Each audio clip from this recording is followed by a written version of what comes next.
Welcome back to the channel.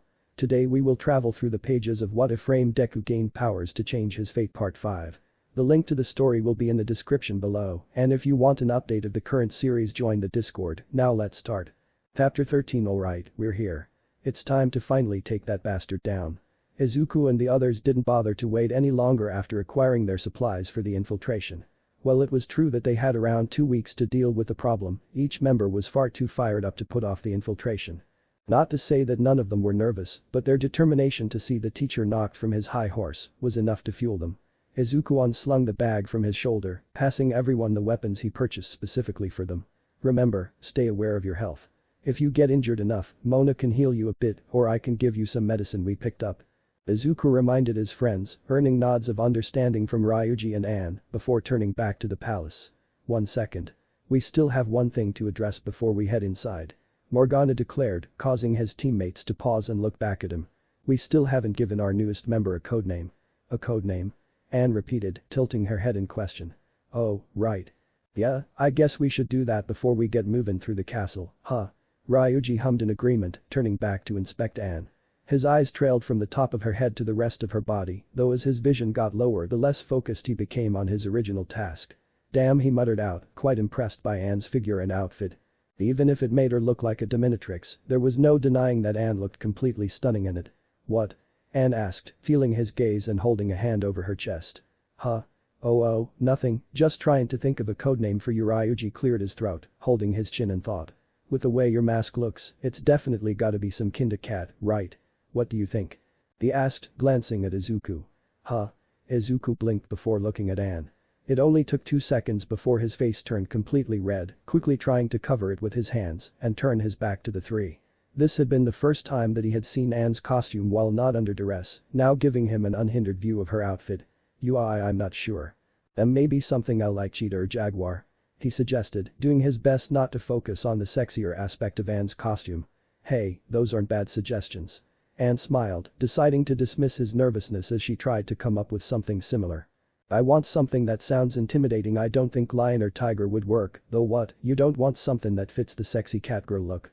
Ryuji asked, raising a brow in thought. What, no? It's bad enough that I look like this, I want a name that sounds cool at least. Anne snapped, looking down at her suggestive attire with a grimace. I didn't get to choose the outfit, so I want some sort of good counter. How about cougar? Morgana suggested with a slight tone, wiggling his body at the idea. Definitely not. Anne said, groaning in exasperation before holding her chin in thought. After a moment of thinking, a small smile spread across her face, snapping her fingers. I've got it. From now on, you can call me Panther. That's not bad. Izuku smiled in support, though only able to look at Anne from the side as things stood. I guess that works. Whatever gets us going. Ryuji shrugged in acceptance, Morgana hopping up in agreement. Then it settled. Welcome to the team officially, Panther. Remember to refer to us by our codenames at all times while in the palace. Blondie is called Skull, Izuku is Hero, and I'm Mona. It's a precaution to keep our identities safe from the palace owner. Morgana explained before running a bit ahead and facing the group. I think we've got a handle on the basics. Just follow my lead through the palace and I'll be sure to teach you guys more as we go. Right, let's do this. Ryuji huffed, getting pumped up as he could and following after the cat with Anne next to him. Izuku looked back up at the castle and furrowed his brow behind his mask, leveling his nerves out and breathing in. We can do this, Izuku muttered to himself, gripping his hand anxiously before proceeding forward. Izuku stopped and quickly whipped his head around, quickly putting his guard up as he suspected an enemy had been waiting for them inside the gate. Much to his surprise though, it was a sight he wasn't expecting in the least. Standing there across from him was Justine, the serious one of the Velvet Room twins if memory serves right. She stood next to an iron-barred door that swung open with a loud creak. My master wishes to speak with you. Justine declared, watching the green-haired teen expectantly.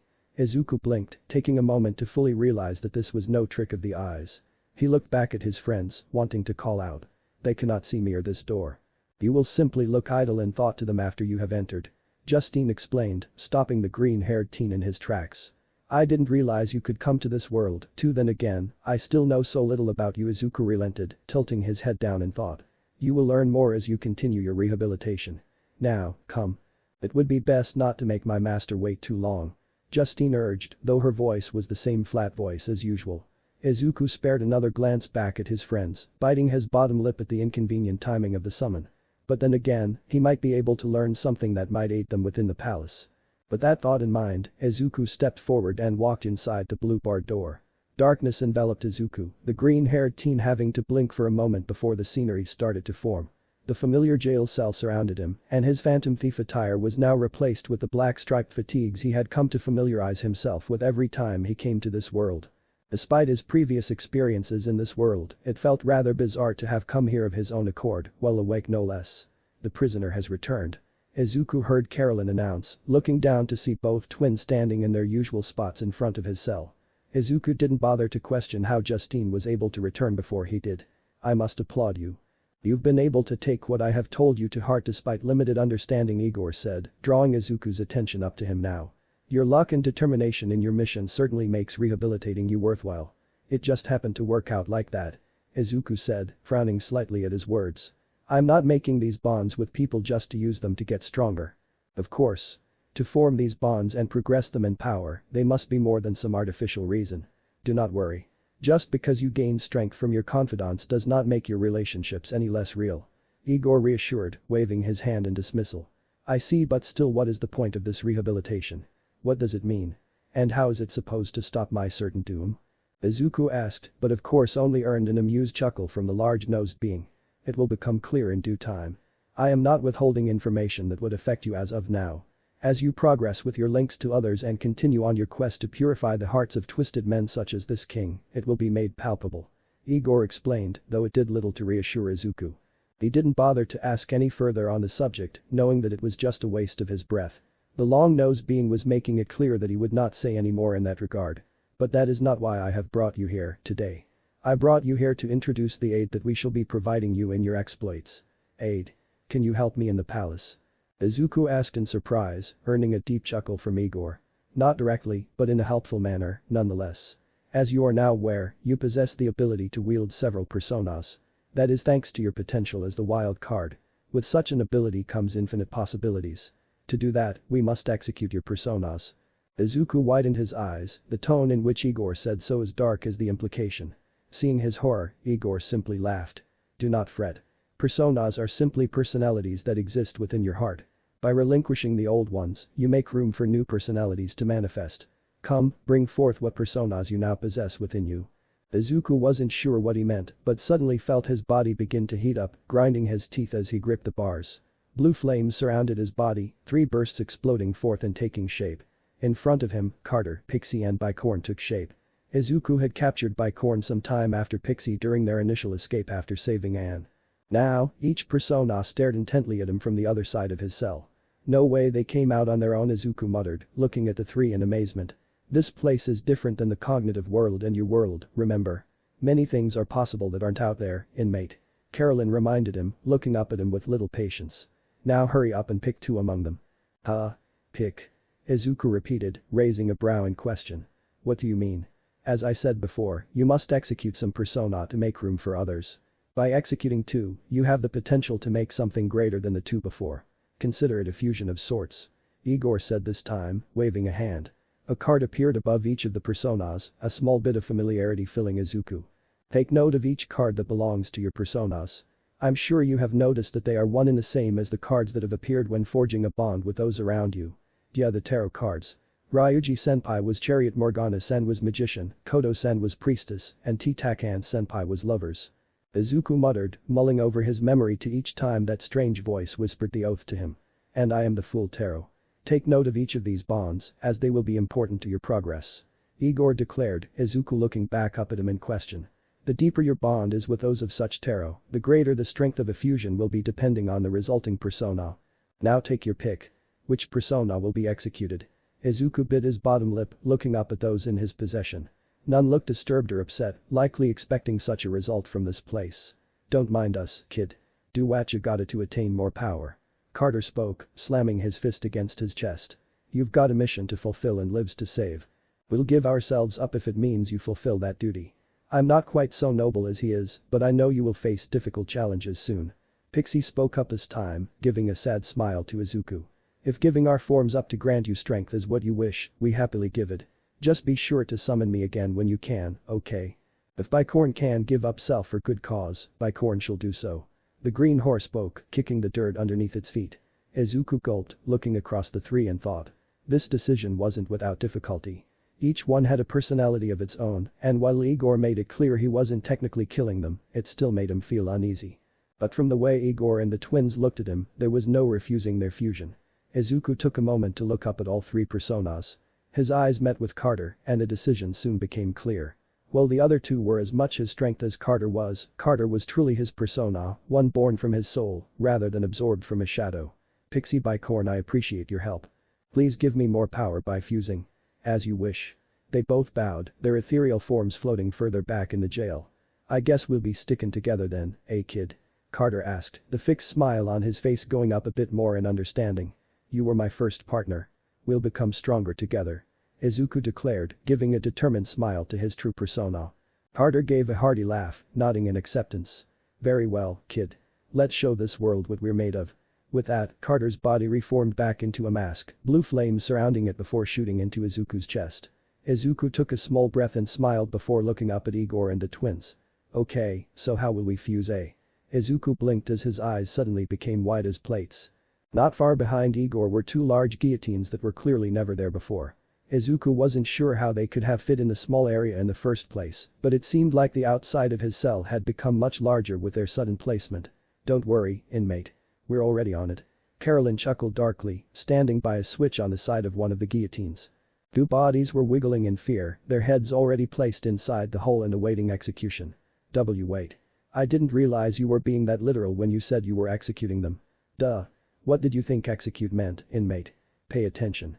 Carolyn laughed cruelly as she pulled the switch without warning, the blades descending upon the two prone forms before Izuku could further argue. His jaw dropped in complete shock, but his horror was soon replaced with shock once the blades hit. Instead of a grotesque scene, the bodies were immediately converted into energy, a blue flame shooting from the guillotines and combining into one. Izuku widened his eyes as the flames took shape, a mass of green sludge forming in front of him. Red eyes peered out from the top of it, with a gap spreading at the center that Izuku could easily guess was the mouth. I am slime. I shall bathe thy enemies in the poison of my body. The sludge proclaimed, before converting into a mask like Carter had done moments before, following suit and absorbing into Izuku's chest. There, inmate. Was that so bad?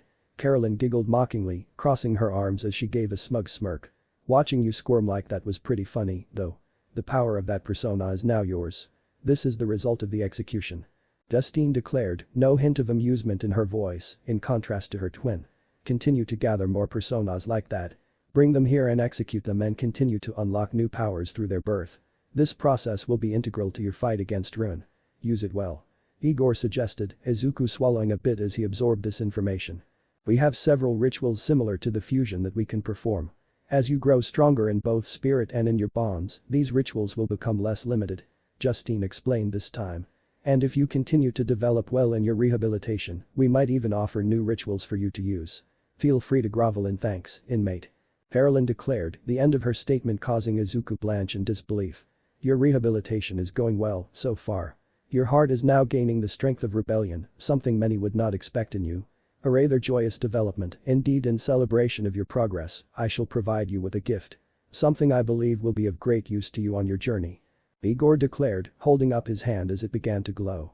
Izuku didn't feel anything change at first, but suddenly felt his eyes begin to ache. It felt like he had stared at the sun longer than he should have, snapping his lids shut as he groaned in irritation. But after a moment of irritation, the pain suddenly disappeared, Izuku opening his eyes and blinked away any remaining stress. He looked up at his three jailers, surprised when he saw that they were more illuminated in his sight. Igor specifically was peculiar, as now a card representing the full arcana hovered above him. Blinking once, Izuku's vision returned to normal. That is what you might call your third eye. Igor explained for him, smirking in amusement at his confusion. That is a thief's skill used to see things that are hidden from normal sight. A sixth sense to help you see what darkness might hide from you and what cannot normally be seen. It should be of good help to you as you progress through the palace. Izuku widened his eyes, unsure just how to activate the sixth sense at first. But after a moment of thinking of it, his eyesight shifted back to what he saw once before. Using that same feeling, Izuku returned his view back to normal. Amazing, it's almost like you gave me a quirk that taps into my sense of sight and enhances it. Looking up at Igor, Izuku couldn't help but feel appreciation, smiling at Igor, despite his previous caution toward the individual. Thank you. Smash. Izuku blinked in surprise when he heard chains shatter, the full tarot card appearing before him with the words rank 2 materialized under it. Before Izuku could question it, the card soon disappeared, his vision no longer perturbed by the sight. So that's how I can tell when I develop a relationship further. Izuku muttered, not realizing that these confidant links would make themselves so prominent as they progressed. It definitely left it to his imagination how they trigger like this, exactly. Now go forth. Destroy this manifestation of a twisted heart and show me that you have what it takes to challenge the ever-approaching ruin. Before Izuku realized it, he was back in the cognitive world. Looking down at himself, he saw that he was back in his black and red thief attire, mask firmly in place on his face. I didn't think they'd come out to me like this. It's disorienting, but if what he said is true, I really do have something incredible to help me now. Hey dude, you okay? Izuku pulled himself from his musings, looking up at Ryuji after hearing him call out. His companions approached him, all with concern lacing their expressions. You were just standing there all dazed. Everything cool? I was. Izuku muttered, blinking as he looked around at the three. I guess what Justine-san said before is true. They didn't see me go into that place. There's something I need to tell you guys about. What exactly? Is it something to be worried about? Morgana asked curiously, tilting his head in question. And no, not particularly, but Izuku muttered, releasing a sigh as he tried to figure out the best way to explain it. Actually maybe it would be better to save it for later. We have to focus on our objective and it will only sidetrack us. If it's important, be sure to inform us later. But if you're positive that it won't have any bearing on our current situation, then I don't mind waiting. Morgana suggested, looking at Anne and Ryuji. Is that okay with you too? If you think it can wait, I'm okay with it. Anne agreed, nodding in acceptance. I want to take Kamoshida down as fast as possible. You're pretty smart, so I trust you wouldn't hold something back that would affect the infiltration. Just don't leave us in the dark when this is all over, okay? Ryuji grinned, giving Izuku a thumbs up in approval. Izuku smiled, nodding in appreciation. Thank you. When this is all over, I'll be sure to tell you guys. Looking back at the palace, Izuku's brow hardened with determination. Now let's go. So please become one of my masks. Get real, chump. Izuku's shoulders slumped in defeat, face frowning behind his thief mask. As they had done before, the group had moved through the palace with great haste, their original infiltration route still open to them. They encountered several shadows on their way through, but nothing that the four couldn't handle. With Anne's help, they truly were able to blaze through without much difficulty, compared to when they had decided to attack with only a three-man team. Seeing that their chances of success were much higher now, Izuku decided to take this opportunity to gain more personas. They had encountered over 5 different shadows since their arrival, but Izuku had only been able to successfully negotiate with 2 of them. Silky and Jack-o'-lantern. Currently, Izuku was making an attempt to capture one of the imps that they had encountered on their first day inside the castle, but it was going with little success. Hey, you wanna make it out of here alive, asshole. Just do what he says. Ryuji snapped, cocking his shotgun and keeping it aimed at the imp. Look, pal. Me and bunny ears over there just aren't compatible. It's not my fault. The shadow argued, immediately causing Izuku to blink owlishly. Be bunny ears. He muttered distraughtly. Boo, but here. Take my money and we'll call it even, K. The imp offered, placing 2,000 yen on the ground for them to take. With that, the imp quickly floated away, the 4 watching with hesitation. Hey. Damn it, Ryuji muttered, scratching the top of his head. Well, at least we didn't get left empty-handed. Nice try though, hero. Why yeah, it looks like my negotiation skills will need a lot more work. Izuku admitted with a sigh, putting his revolver away before walking up and taking the money. I have to say, you're certainly being more proactive in gaining personas. Glad to see you taking initiative. Morgana praised with a small smirk. What he said, though Anne muttered, examining Izuku with mild intrigue. Her lips twitched upward at the corner and she let out a small giggle. I hadn't thought about it, but your mask does look like it has bunny ears, huh? It really does. Izuku balked in embarrassment, cheeks flushed with embarrassment as he started to feel the top outlining of the mask. Now that you mention it, it kinda does. Ryuji chuckled, deciding to join in on the teasing. I wonder what that's about. No, guys. It's not a bunny at all. I can tell because I've been to Hiro's room. Morgana chuckled knowingly, looking up at Izuku with a small amount of smugness. It's shaped like that big Hero All Might's hair. It is? Izuku muttered, blinking in surprise before going to a nearby mirror in the room they occupied. Looking at his reflection, it immediately clicked with Izuku. The way that the stuck out at the top and the curve in the eye sockets. It really did look like an outline of All Might's top head. Sadly, with little details in the mask aside from the black and white color, it did make it look similar to bunny ears. I think I can see that, actually, Anne mused, taking another solid look at it now. But how'd you guess just from what was in his room? Oh, man. You guys would not believe all the stuff Morgana began to say, only for Izuku to quickly run over and cover his mouth. We should be getting back to the task at hand, shouldn't we? We don't want to waste any time and have an enemy come in. Izuku swiftly suggested, attempting to save himself from any further mortification from Morgana's teasing. Well, you're not wrong there. We should probably get going. Ryuji shrugged, deciding to spare Izuku some torment. We can save it for when we get to a safe room, right? Sounds good to me. The faster we get this done, the better. Anne agreed, Izuku breathing out in relief as he released Morgana. The cat shook his head vigorously in annoyance, sending a cute glare up at Izuku, but saying nothing. The four moved through the door at the far end of the room they stood in. To their surprise, it didn't lead to a hallway, but another much larger room. As they entered, their gazes fell on the center of the room. It was blocked off by black bars, white pillars at several places with black goat head busts hanging from them with a large ring in their maws. This is pretty weird. We haven't been in a room like this before. Ryuji mumbled aloud, looking around for any guards. Think there's something important in there? It wouldn't be gated off if there wasn't. Morgana drawled with a sigh, eyes narrowing as he looked around. We should try to find a way to open it. I'm guessing it will have to do with the goat heads if there are no other options. So should we just go up and pull on each one, maybe? Anne suggested, earning a hum of thought from Morgana. Perhaps. But maybe we should leave it up to our leader. What do you think, hero? Morgana declared, looking up at Izuku expectantly. Well, it would probably be a. Izuku blinked before looking down at Morgana in question. Leader. That's right. You are our trump card, after all. Not to mention you've been the battle tactician since we started this assault. I think you should be leader. Morgana declared, a feline grin spreading across his mouth. But what about you? You know the most about palaces. Izuku pointed out, only for Morgana to shake his head. I'd consider myself more of an advisor or a specialist in the field of phantom thievery. Leading seems to be your strong suit. Morgana disregarded, placing his paws on his hips. That works for me. You've been doing pretty well leading us in so far. We'll be counting on ya, leader. Ryuji chuckled, giving a thumbs up of approval. You did set up that trap pretty well a couple of days ago. Not to mention we've been able to go through this palace pretty smoothly against enemies so far with you directing us. Anne smiled in acceptance. I think that following you would probably be the best option for us, too. Why you guys? Izuku muttered, looking around at the three in stunned silence. He hadn't realized how much he was actually leading them so far, but, thinking back on it, Morgana had taken a back seat when it came to giving orders during battle. At most he might advise on how to proceed against an enemy, but it was Izuku who was giving the orders to the others. Feeling touched by their trust, Izuku gave a nod and grinned. I'll do my best. He declared before looking forward.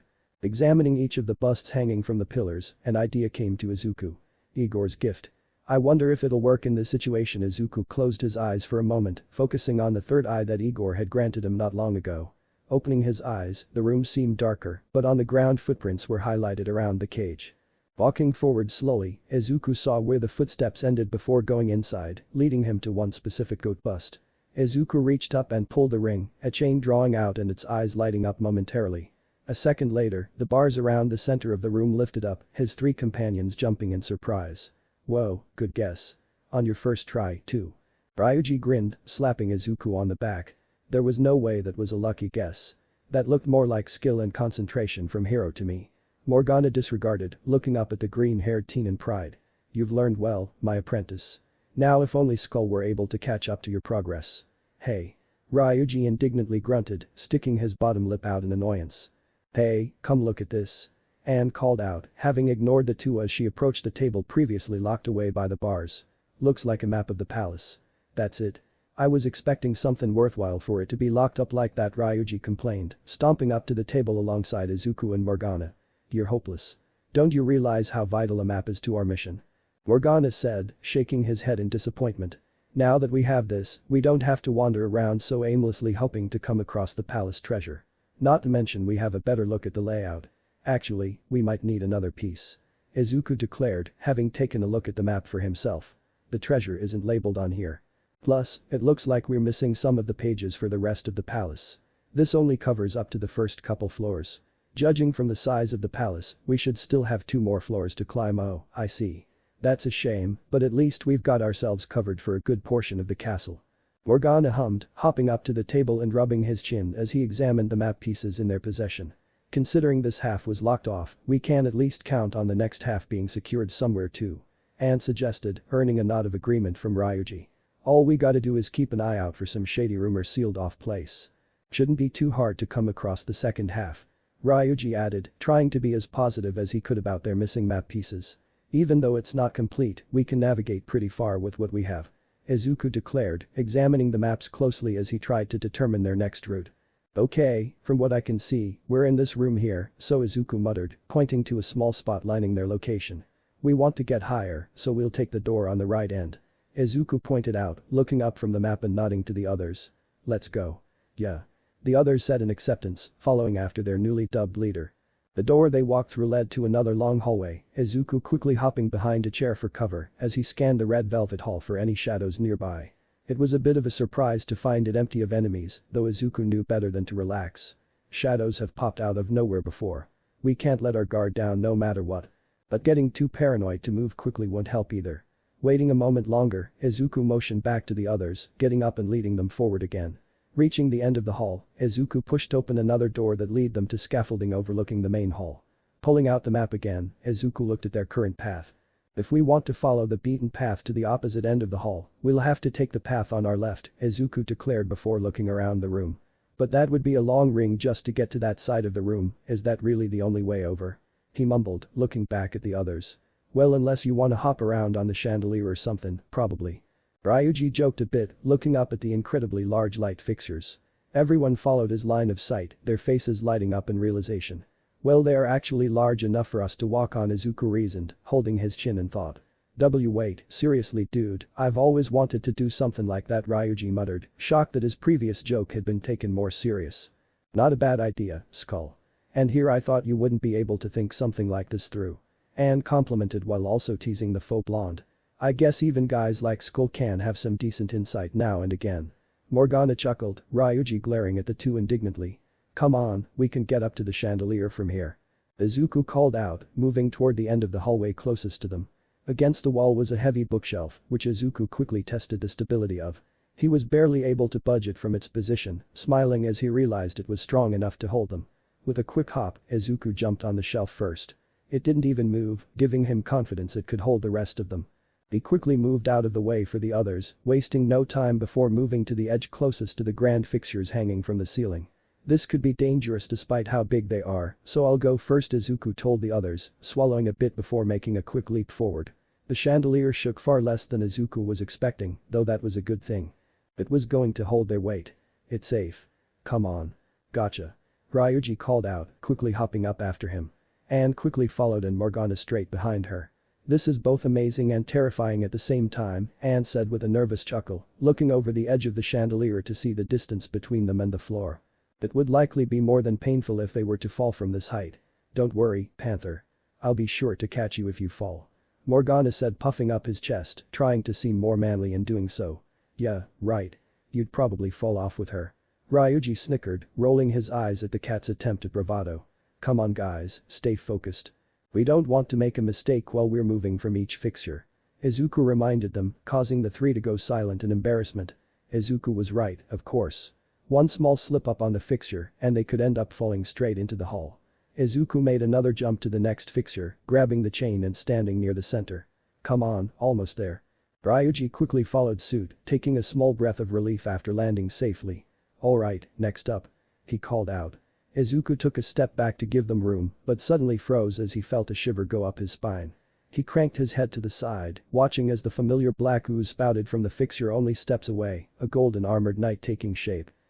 Shit, don't jump yet.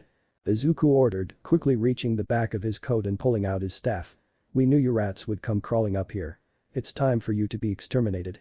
The guard roared in anger, quickly swinging its blade down at Izuku. The green-haired teen ground his teeth as he blocked the blade with his staff, the impact shaking his whole body, as well as the chandelier he stood on.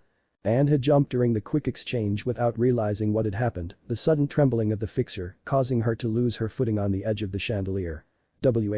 Panther. Ryuji cried out, acting on instinct and reaching forward, quickly grasping her arm and pulling her back toward him and catching her in his arms. Get back. Izuku growled out, sweat pouring down his face as he summoned every ounce of his strength and pushed against the golden guard, quickly following up with a straight strike to its midsection, in hope of knocking it off the chandelier. Unfortunately, while pushed back, it was able to stabilize its position before it could fall off the edge. A shadow came out even up here. Morgana snarled, quickly hopping after Anne and jumping to her side. "Are you alright, Panther?" "Yeah, though that was pretty close," Anne admitted, taking a breath to calm her nerves, eyes now focusing on the shadow. "Thanks for the save, Skull. Now let's pay this guy back." "Sounds good to me. I was just having fun jumping around on these things, too." Ryuji chuckled, getting up with a mischievous grin as he pulled out his pipe and got ready. "Damn it, I won't let Skull of all people outdo me." Morgana hissed out, quickly drawing his scimitar. "I'll blast you all up so that you can paint the floors in your blood for King Kamoshida." The guard growled before its body swallowed into the black ooze, a much larger figure taking shape. It hovered in the air, now in the form of an unfamiliar shadow to the group. It wore chainmail and old armor, though its body was proportioned in the correct way. Crimson wings stuck out of its back and its face was dark with faintly glowing blue eyes. "Careful, guys. This shadow isn't like any we've faced so far." Morgana warned, the four quickly taking defensive stances and raising their weapons. Izuku immediately went for his mask, pulling it from his face and summoning his main persona. "Carter. Kauha." Izuku commanded, motioning his hand forward. A ball of light formed in his porcelain white hands, Carter quickly lashing out with a mighty toss. Much to his shock though, the blast did nothing, fading off the armor of the knight without budging an inch. Shit, it's immune to bless attacks," Izuku proclaimed. "Pathetic whelp." The shadow roared, quickly swinging its sword around at Izuku. The green-haired teen barely raised his staff in time to block, sparing himself from being cleaved in half, but being launched. Izuku let out a cry, quickly reaching out and grabbing the edge of the next light fixture over, before he could fall to his death. "Hero." Ryuji cried out in fear, Izuku's quick save only giving him a small amount of relief, before it quickly shifted to anger. "You bastard. I'll make you pay for that. Captain Kidd." The pirate persona bursted from blue flames, pointing its cannon forward and launching a volley of lightning. Unlike the bless attack, the electricity was most effective, causing the shadow to groan in pain as it was temporarily caught in a state of static shock. "Go help Hero up. I got this." "Oh, on it." Panther agreed, quickly running around the shadow and jumping to the next chandelier. Izuku was hanging by one hand, struggling to get his opposite arm up to a secure part of the edge. Anne quickly reached down, grabbing the arm gripping the fixture. "I've got you. Bring your other arm up." Izuku felt Anne struggling to lift him up from his one arm, but her assistance gave him the leverage he needed to swing his arm around to a more comfortable spot. "Thanks, it looks like the shadow is weak to electric attacks, we'll need to exploit that as much as possible." Izuku huffed out, trying to strategize even before being fully pulled up.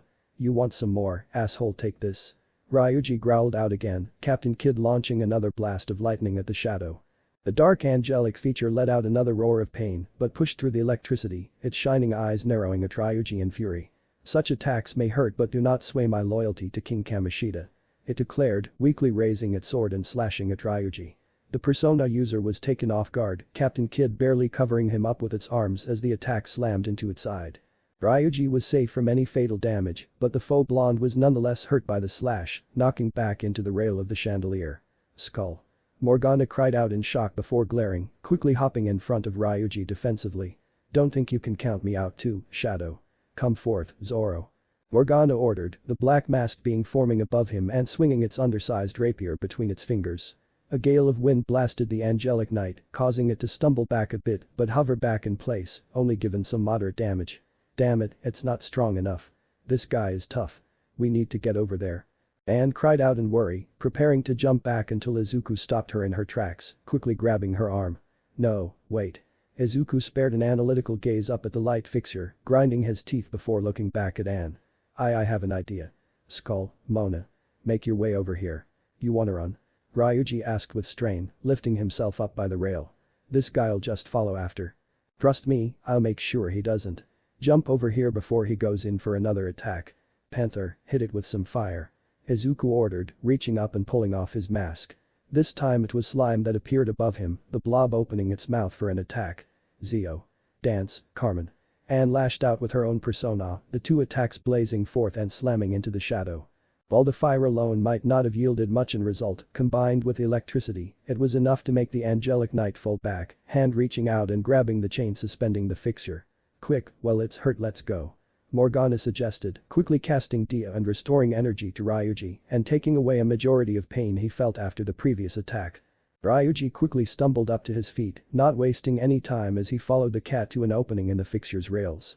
Both jumped across and standing by and making sure the two landed safely by their side. Why you will not escape King Kamoshida's divine judgment, why you rats, the shadow spat in pain, using the chain to hoist itself up, spreading its wings as it prepared to take flight after them. Skull, together. Let's finish him off. Izuku called out, the punk quickly rushing to his side. Both removed their masks, Slime and Captain Kid materializing into existence again. Get wrecked. Ryuji growled out, the two personas unleashing sensed blasts of electricity into the shadow. This time, the blast shocked it to its very core, the chain it held onto causing the metal around it to spark and magnify the strength of the electricity's effect on its body. As smoke started to rise from its body, the shadow finally let out one last death rattle before dispersing into ooze, the creature disappearing completely as the electricity surging through the fixture died down. The four hesitate for a moment, their bodies tense in paranoia for a moment before finally relaxing.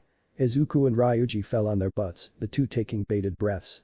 Geez, that guy was damn tough. Took a few hits before going down. Ryuji said, shooting Izuku an impressed smile. Nice thinking with the chandelier, though. Guy never saw it coming. I'm glad we were able to finish him off when we did. Trying to fight on top of these fixtures while he can fly would make things really difficult.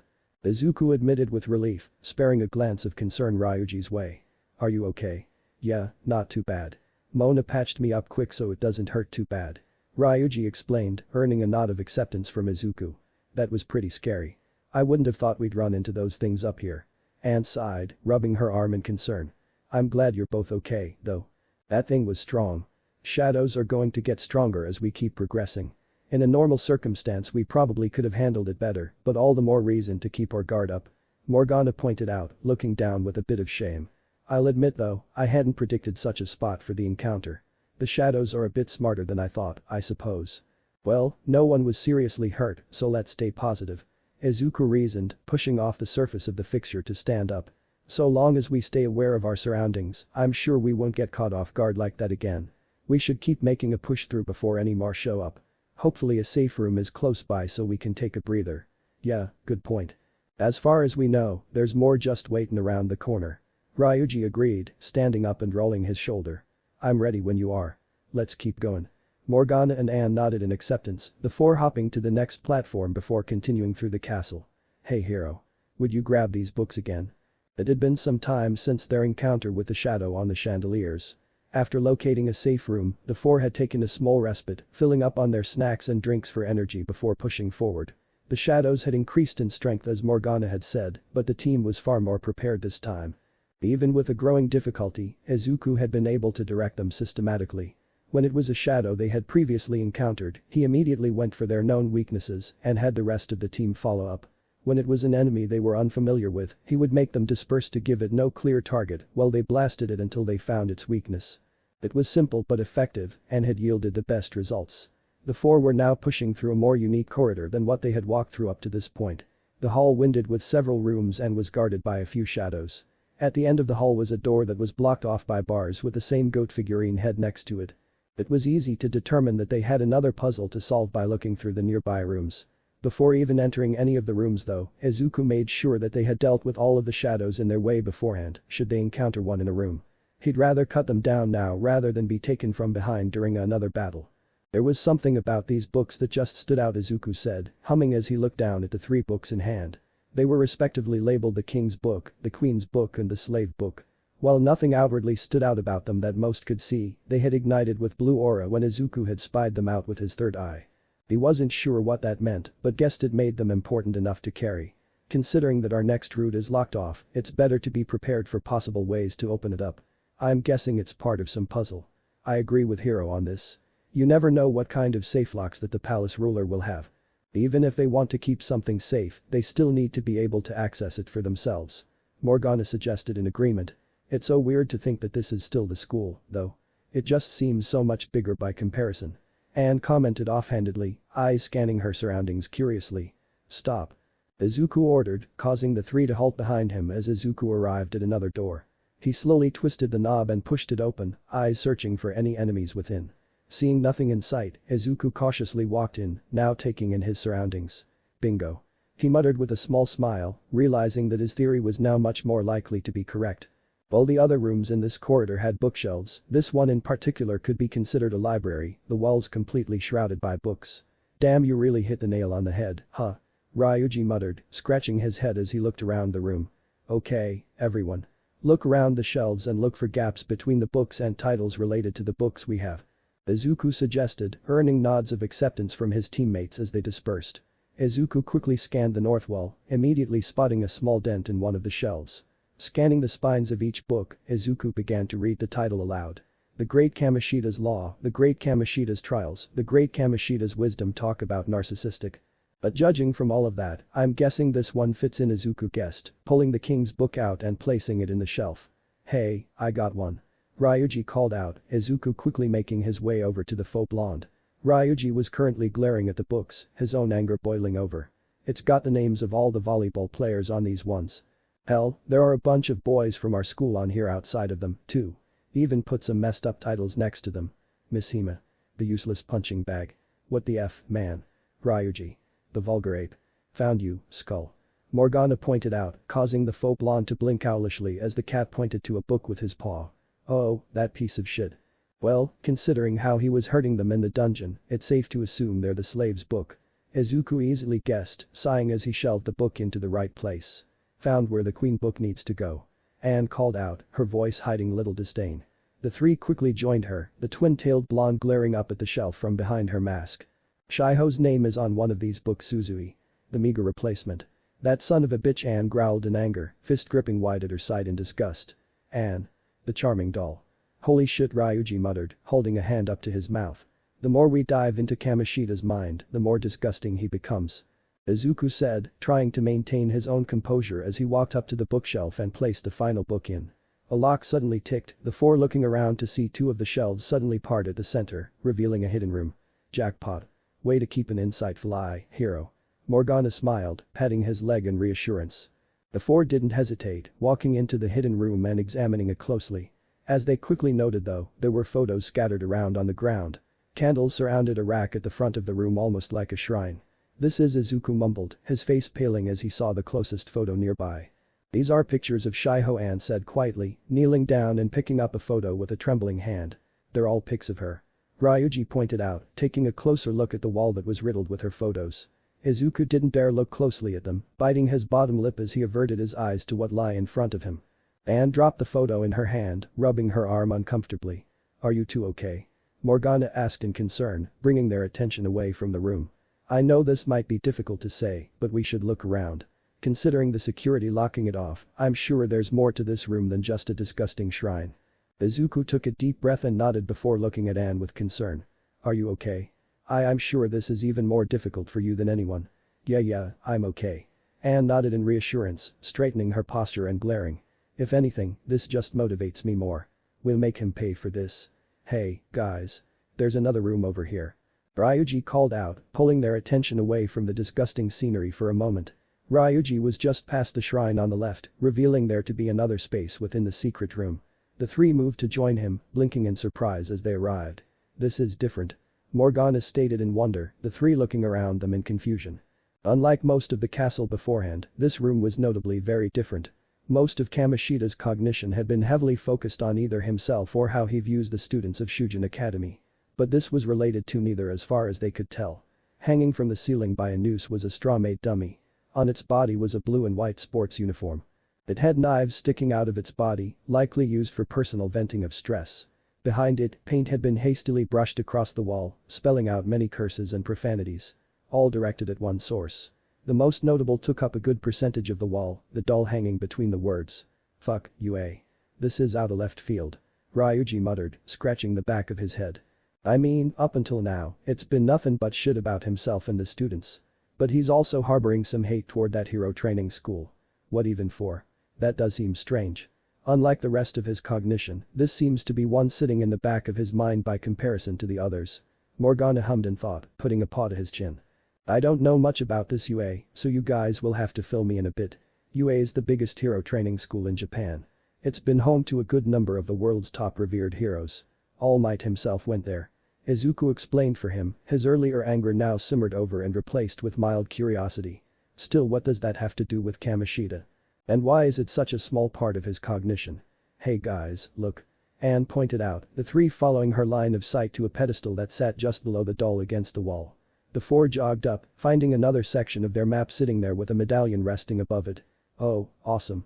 Now we got the whole thing, right? Ryuji asked, looking over Morgana and Izuku's shoulder as they inspected the map pieces. It looks like it. Judging from the map, we're about halfway to the treasure. It's even marked right here.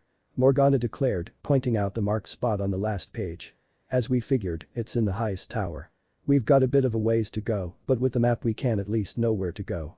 Dope. Then let's get going and finish this up. I wanna make him pay as soon as possible. Ryuji rumbled out with excitement, grinning at his teammates. Hold on.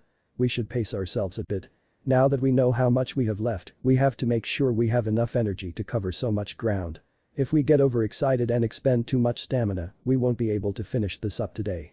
Morgana advised, trying to get Ryuji to calm down. What are you looking at, Panther? Izuku suddenly asked, distracting the two from their conversation to look at the twin-tailed blonde. She was currently looking at some newspaper in hand, turning back to the three with a bit of concern. This was on the pedestal with the other stuff. It's kind of strange. I think it's an actual newspaper. Look. Anne explained, handing the article over to Izuku to look at, Morgana and Ryuji peeking behind him to get a look for themselves.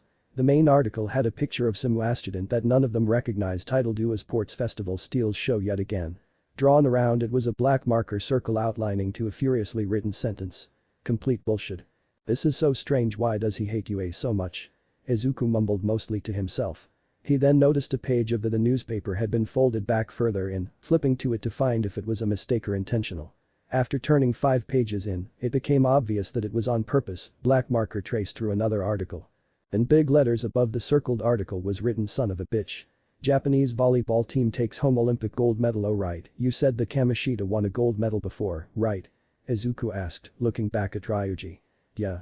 Looking at the picture, that looks like Kamoshida too. Ryuji hummed, the four examining it closer.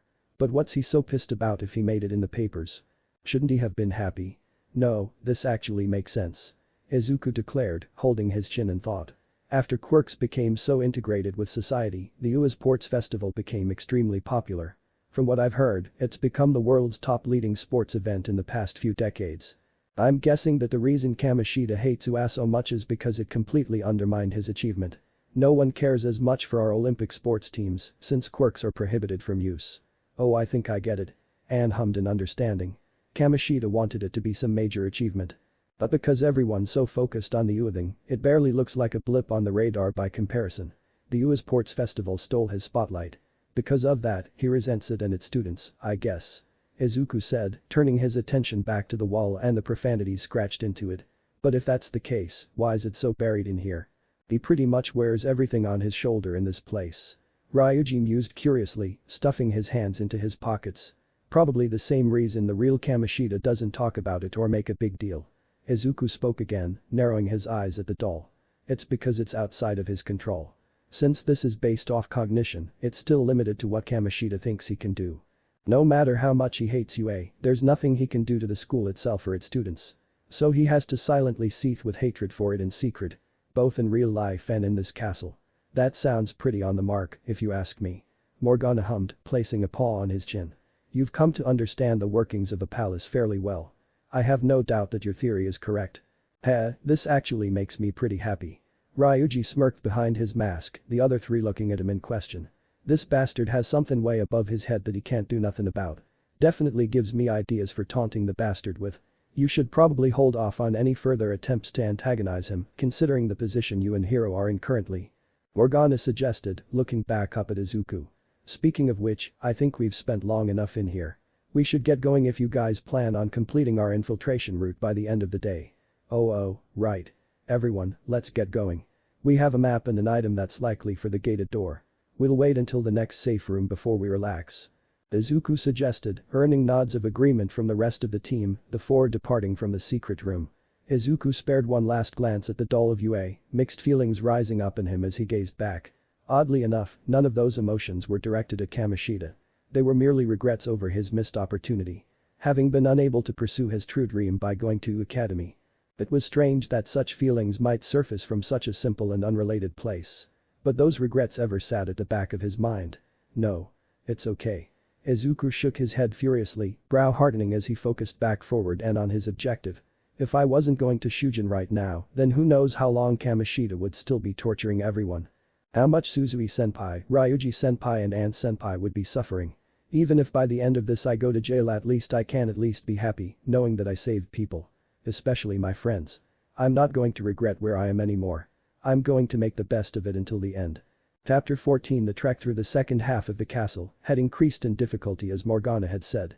Sports drinks and medicine couldn't keep their stamina up through the entire palace, the four having to expend more and more energy with each enemy they encountered.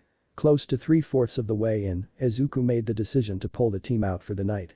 With their timeline already established, Izuku thought that waiting another couple days wouldn't do them any harm. With their mounting exhaustion, none of the others complained when Izuku suggested the next day be spent resting before tackling it once again the coming day. But the four fully charged and ready to go back in the day after, Izuku and the gang blazed a path through the castle from the route they had secured. Now that they knew their way around through most of the palace, they had been able to avoid a great deal of shadows, helping to conserve their energy for the much larger threats waiting for them closer to the treasure. Their final path led them to an extremely warped room, the floor collapsed in several areas, but stairs constantly forming for them as they moved around. After slaying several golden armored shadows, the only remaining path was now open to them. But one enemy remained in their way, the last golden knight patrolling the area. You four shall not pass through here. This is the king's most sacred place. The shadow proclaimed, pointing its blade at them in disdain. This tower was erected to show King Kamoshida's might to the world. To tower over all those beneath him. And you shall all pay for even thinking of setting foot in his most sacred throne. Kamoshida's the one who's going to pay, asshole. So shut up, and Anne began to snap at the shadow before it suddenly transformed, the black ooze enveloping the armor before exploding out. Much to her shock and disgust, this shadow was not like any other they had encountered before. It looked similar to Izuku's persona slime when it came to body composition and size, but its head was rather unique. Unique as in it, putting it bluntly, looked like the head of a penis. The mouth sitting below the head only served to make it look more disgusting. Oh my god, that's gross. Anne blurted out, taking several steps back in pure fear of just being touched by it. Hey, focus, Panther. It's not that. Ryuji tried to remind her before getting a good look for himself. Grimacing, the faux blonde suddenly realized just how nasty the shadow truly was. Oh okay, yeah. You're right. That's pretty gnarly, be careful. It's different than anything we've fought before, so it's likely stronger. Izuku reminded them, doing his best to keep his head in the game and not let the grotesque shadow distract him. Watch out, it's coming.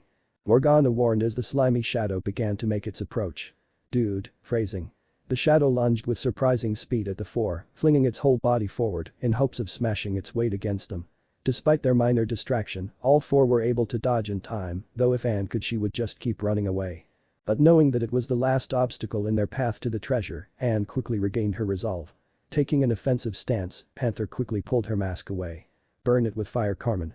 Make it disappear. Anne roared, using her disgust as a driving point in hopes of destroying it. Her persona let flames dance in its hands, Carmen quickly lashing out with Agi and igniting the shadow in flame. Much to Anne's shock, the shadow only recoiled a bit from her attack. From the look of it, very little damage was done. It's resistant to fire. Panther, back away and provide support for now. Izuku quickly ordered, pulling his mask off and summoning Carter above him. Anne quickly obeyed, having no problem with putting distance between her and the shadow. Shine your light. Cowha. Bust that bastard, Captain Kidd. Ryuji roared out, joining in on the attack. Aiming its cannon forward, his persona unleashed a volley of lightning upon the grotesque shadow. Their attacks both hit at the same time, doing a bit of damage each, but neither attacks making any noticeable dents against it. This shadow is tough. It's resisting all of the elemental damage so far. Morgana exclaimed in warning, summoning Zoro to test his theory. Swinging the rapier between its fingers, the persona lashed out with a gust of wind. Like before, the shadow seemed to only be mildly inconvenienced by the attack, roaring in irritation as it turned its attention toward Anne. I'll swallow you whole. It said, shaking its slimy body before lurching forward at her. Anne cried out in fear, terrified by the fact that it was singling her out. Before it could go any further, Captain Kidd came sailing in, smashing the front end of its boat straight into the slime. This seemed to work well, this time knocking the shadow off balance before it could approach Anne any closer than it had. Looks like we'll just have to pound on it with physical attacks. Ah, I can't believe I just said that, not to mention I don't want to touch it either. Ryuji groaned out, quickly stepping up beside Anne. The twin-tailed blonde took a small step back so that she was behind Ryuji, ready to use him as a shield should it make another attempt. Your pitiful attacks are useless, the slime croaked in irritation as it readjusted its malformed body. Against the greatness that is Kamoshida, you will all fall to your knees. Smash. Izuku cried out, causing the shadow to crank its body to the side toward him. Carter held one arm out forward with the other gripping the forearm, its middle finger bent forward and held back by its thumb. In one quick flick, the persona let out a powerful shockwave that blasted against the shadow's body, sending it tumbling back again. Nice shot. That definitely did some damage. Morgana praised, jumping up next to him. To his surprise, Izuku was letting out heavy breaths, sweat dripping down his brow. Are you alright? Why yeah, it's nothing. Carter's physical attacks are strong, but they take a lot of energy. It's why I'll usually use Kauha instead of his physical moves. Izuku explained, having examined what his persona was capable of. Thanks to the aid of the Velvet Room, he was able to examine the capabilities of his personas with greater detail than before. I see. Well, be prepared to use a bit more because it doesn't look like it's over yet. Morgana pointed out, drawing the green-haired teen's attention up to their enemy. The slime struggled to form fully for a moment before straightening its body. It let out a loud roar before flinging itself forward. Ryuji and Anne cried out in fear, the two quickly jumping out of the way as it aimed specifically for the twin-tailed blonde. Why does he keep going after me? Anne cried out, crocodile tears streaming down her face as she scurried to her feet. I would make a guess, but you'd probably hit me. Ryuji joked with hesitation, keeping his attention on the shadow despite his words. Get ready for another attack, hero. We'll see how much damage it can take. Morgana suggested, summoning Zoro and casting Dia, giving Izuku a fair amount of his spent energy back. Izuku looked up at their enemy before scanning the room. We could keep hitting it with everything we've got, but it's taking a lot of damage without looking ready to fall. Have to find another way around that. Think of something to exploit, Izuku mused in thought, trying to come up with a plan. Finally, his eyes landed on one of the perversely shaped pillars modeled after the girls of their school in their gym uniforms. The light bulb went off in his head, a grin forming on Izuku's face. Panther. Keep drawing his attention. Izuku called out, pointing to his right. Bring him 10 meters to the right. Do I have to? Anne asked, grimacing as she looked at the shadow for a moment with no small amount of disgust. Shaking her head furiously, Anne reminded herself of her mission and that her leader knew what he was doing. Oh okay, I'll do it. Anne nodded, quickly sprinting forward to run past the gelatinous creature. The shadow croaked in irritation, making an attempt to lunge for Anne again. Skull, Mona. Keep it off of her. Izuku called out, his two teammates already on the move. Don't you dare try to approach Panther with that disturbing body of yours. Morgana growled out, slicing the shadow across what one might call the face. Ryuji let out a huff as he brought the metal pipe around, smashing it across the top of its strangely shaped head. It recoiled a bit from their attacks, growling in displeasure as it became weary of the two. Anne skidded against the ground as she came to a stop, turning her attention back to the shadow. Alright, I'm here. Now what? Skull, Mona. Let it through. I need to get it directly under. Izuku said, Carter appearing above him once more. Panther, don't move until the very last second. I need him in the right spot to make this work. I'm putting a lot of trust in you here, hero. Don't let me down. Anne exclaimed, biting her bottom lip before pulling her whip out. Hey, ugly. Come here. I'm waiting for you. She shouted, whipping the ground in front of her to antagonize it. Morgana and Ryuji quickly moved away, the shadow looking around in confusion before focusing on Anne again. Whatever semblance of reason it might have had before transforming seemed to be gone by now, the shadow's body trembling with excitement as it let out a roar. It flung itself forward once again, tempting Anne to make a break for it already. But doing as Izuku instructed, she waited until the monstrosity was much closer, knees bent as she prepared to move. Now, Panther. Move. Izuku ordered. Anne didn't have to be told twice, quickly launching herself out of the way as the shadow made an almost desperate pounce at her. It landed with a thud where she once stood, Izuku grinning at the execution. Perfect. Now, SMASH. Carter quickly followed his instructions, the persona unleashing another powerful flick of its hand and releasing a shockwave. It blasted the shadow right in the center, causing it to cry out in pain as it was sent flying back. The blob impacted against a pillar, immediately causing it to crack at the base. It didn't take long for the pillar to begin to collapse, falling forward and straight on top of the shadow.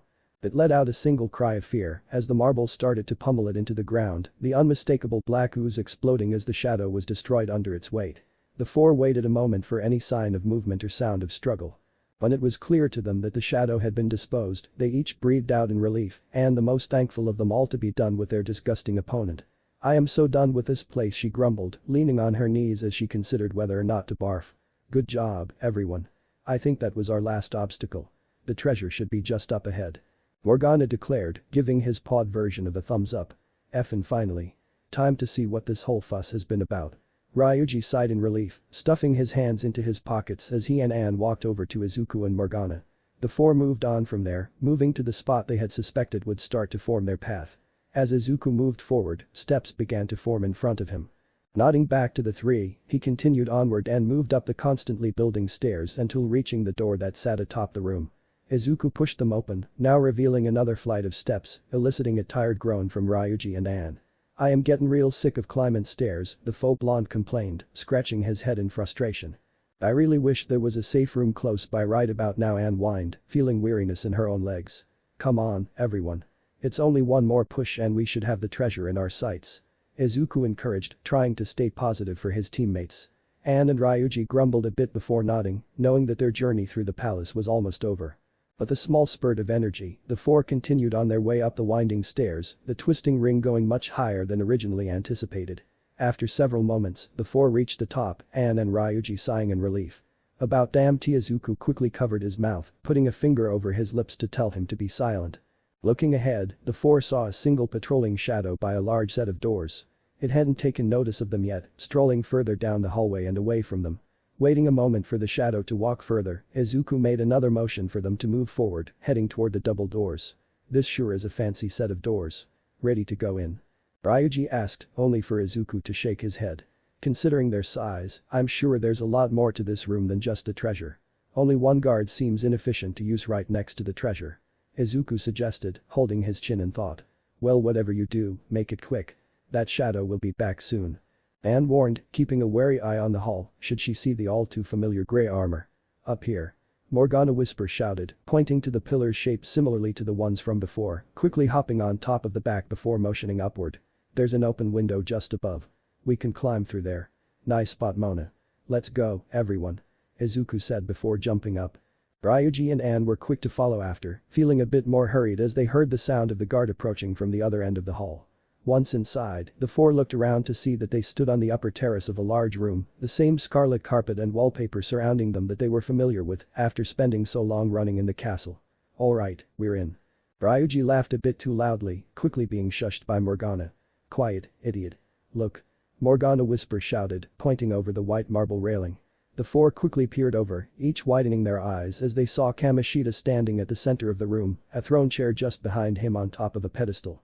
Around him were a plethora of guards, the sight causing the four to grimace at the sheer number of them. "How have you incompetents not found them yet?" Kamoshida howled in frustration, yellow eyes glaring down at the shadows. "We're sorry, your highness. We'll find them soon. It's only a matter of time," Agward said, bowing its head in hope of mercy. "I want their heads on my chopping block. If you don't find them soon, it will be your heads instead," Kamoshida declared, quickly causing all of his guards to bow low to the ground in apology. "He'd never guessed that we were so close by," Morgana hummed, narrowing his eyes down at the perverted shadow of the teacher. "Look, up ahead," Izuku whispered back, his three teammates looking up. Ahead at the end of the path was a set of double doors. It led down into the first floor of the room by a set of stairs, showing its importance to them. "I'm sure that the treasure is here. Let's go." "Yeah," they answered, the four staying crouched as they moved as quietly as possible. They constantly spared a cautious glance toward the center of the room, thankful that the guards were too distracted by an angry Kamoshida scolding them to notice their presence. Pushing the doors open slowly, Izuku led them inside. Staying at the door and making sure each of them made it inside, Izuku spared a single look at Kamoshida to make sure he hadn't noticed. Seeing that he was still distracted, Izuku quickly but quietly closed the doors behind them. Quickly catching up, Izuku stood in front of the large set of brown doors, taking a deep breath as he prepared himself. "This is it," he mumbled before pushing the doors open. The four walked inside, eyes widening in amazement as they saw piles of gold coins and loot lying throughout the room. "Man, this is amazing. I didn't think it was literal treasure." Ryuji whistled, grinning ear to ear as he looked around. "Not quite. This is just part of the cognition. What we're really after is that," Morgana said, a satisfied smile spreading across his feline mouth as he pointed with a paw. The three followed his line of sight to a strange ethereal cloud hovering above the gold, a dim light shining at the center of it. "That's the treasure." Izuku mumbled out, a little more than shocked to see that it was nothing like what any of them expected. "This cloud thing. But how are we gonna take that out of here?" Anne wondered, looking down at Morgana for answers. "First it has to materialize before it can be taken. I just wanted to make sure that we had our escape route secured, so now I'll explain how we're going to be taking it out," Morgana said, jumping on top of a treasure trunk and placing his paws on his hips. "You see, desires have no physical form by nature. Because of that, the treasure doesn't materialize until the owner of the palace realizes that their desires are in fact a treasure to them." "But how do we make Kamoshida feel like it's his desires that are in danger specifically?" Izuku asked, holding his chin in thought as he tried to ascertain the answer for himself. "Simple. We warn them. Tell him that we're going to steal your heart," Morgana declared, earning an excited gleam in Ryuji's eyes. "No way, we're actually gonna send a calling card. Ever since you told me what they were I've been looking a bunch up. That's exactly something they would do." Ryuji grinned, earning a nod of acceptance from Morgana. "Precisely. Good catch, Skull. Once the calling card has been seen by the palace ruler, the treasure is certain to materialize. I think." Morgana coughed toward the end, earning several disappointed looks from his teammates. But I'm almost completely positive it will." "If you say so, but either, it's worth giving it a shot." Ryuji smiled, giving a thumbs up to the others. "Once the calling card has been seen, there's no turning back. We'll have to act in that moment within 24 hours or else the treasure will dematerialize," Morgana further explained, glancing around at the group. "I see, I'm guessing it's because of someone's instinctual fear that they are so on guard in that first day, but afterwards they'll just think it's a prank." Izuku hummed before nodding. "Okay. Let's send out the calling card as soon as possible. Are you guys ready?" "Hell yeah. I'm ready to make that bastard pay." Ryuji huffed in excitement.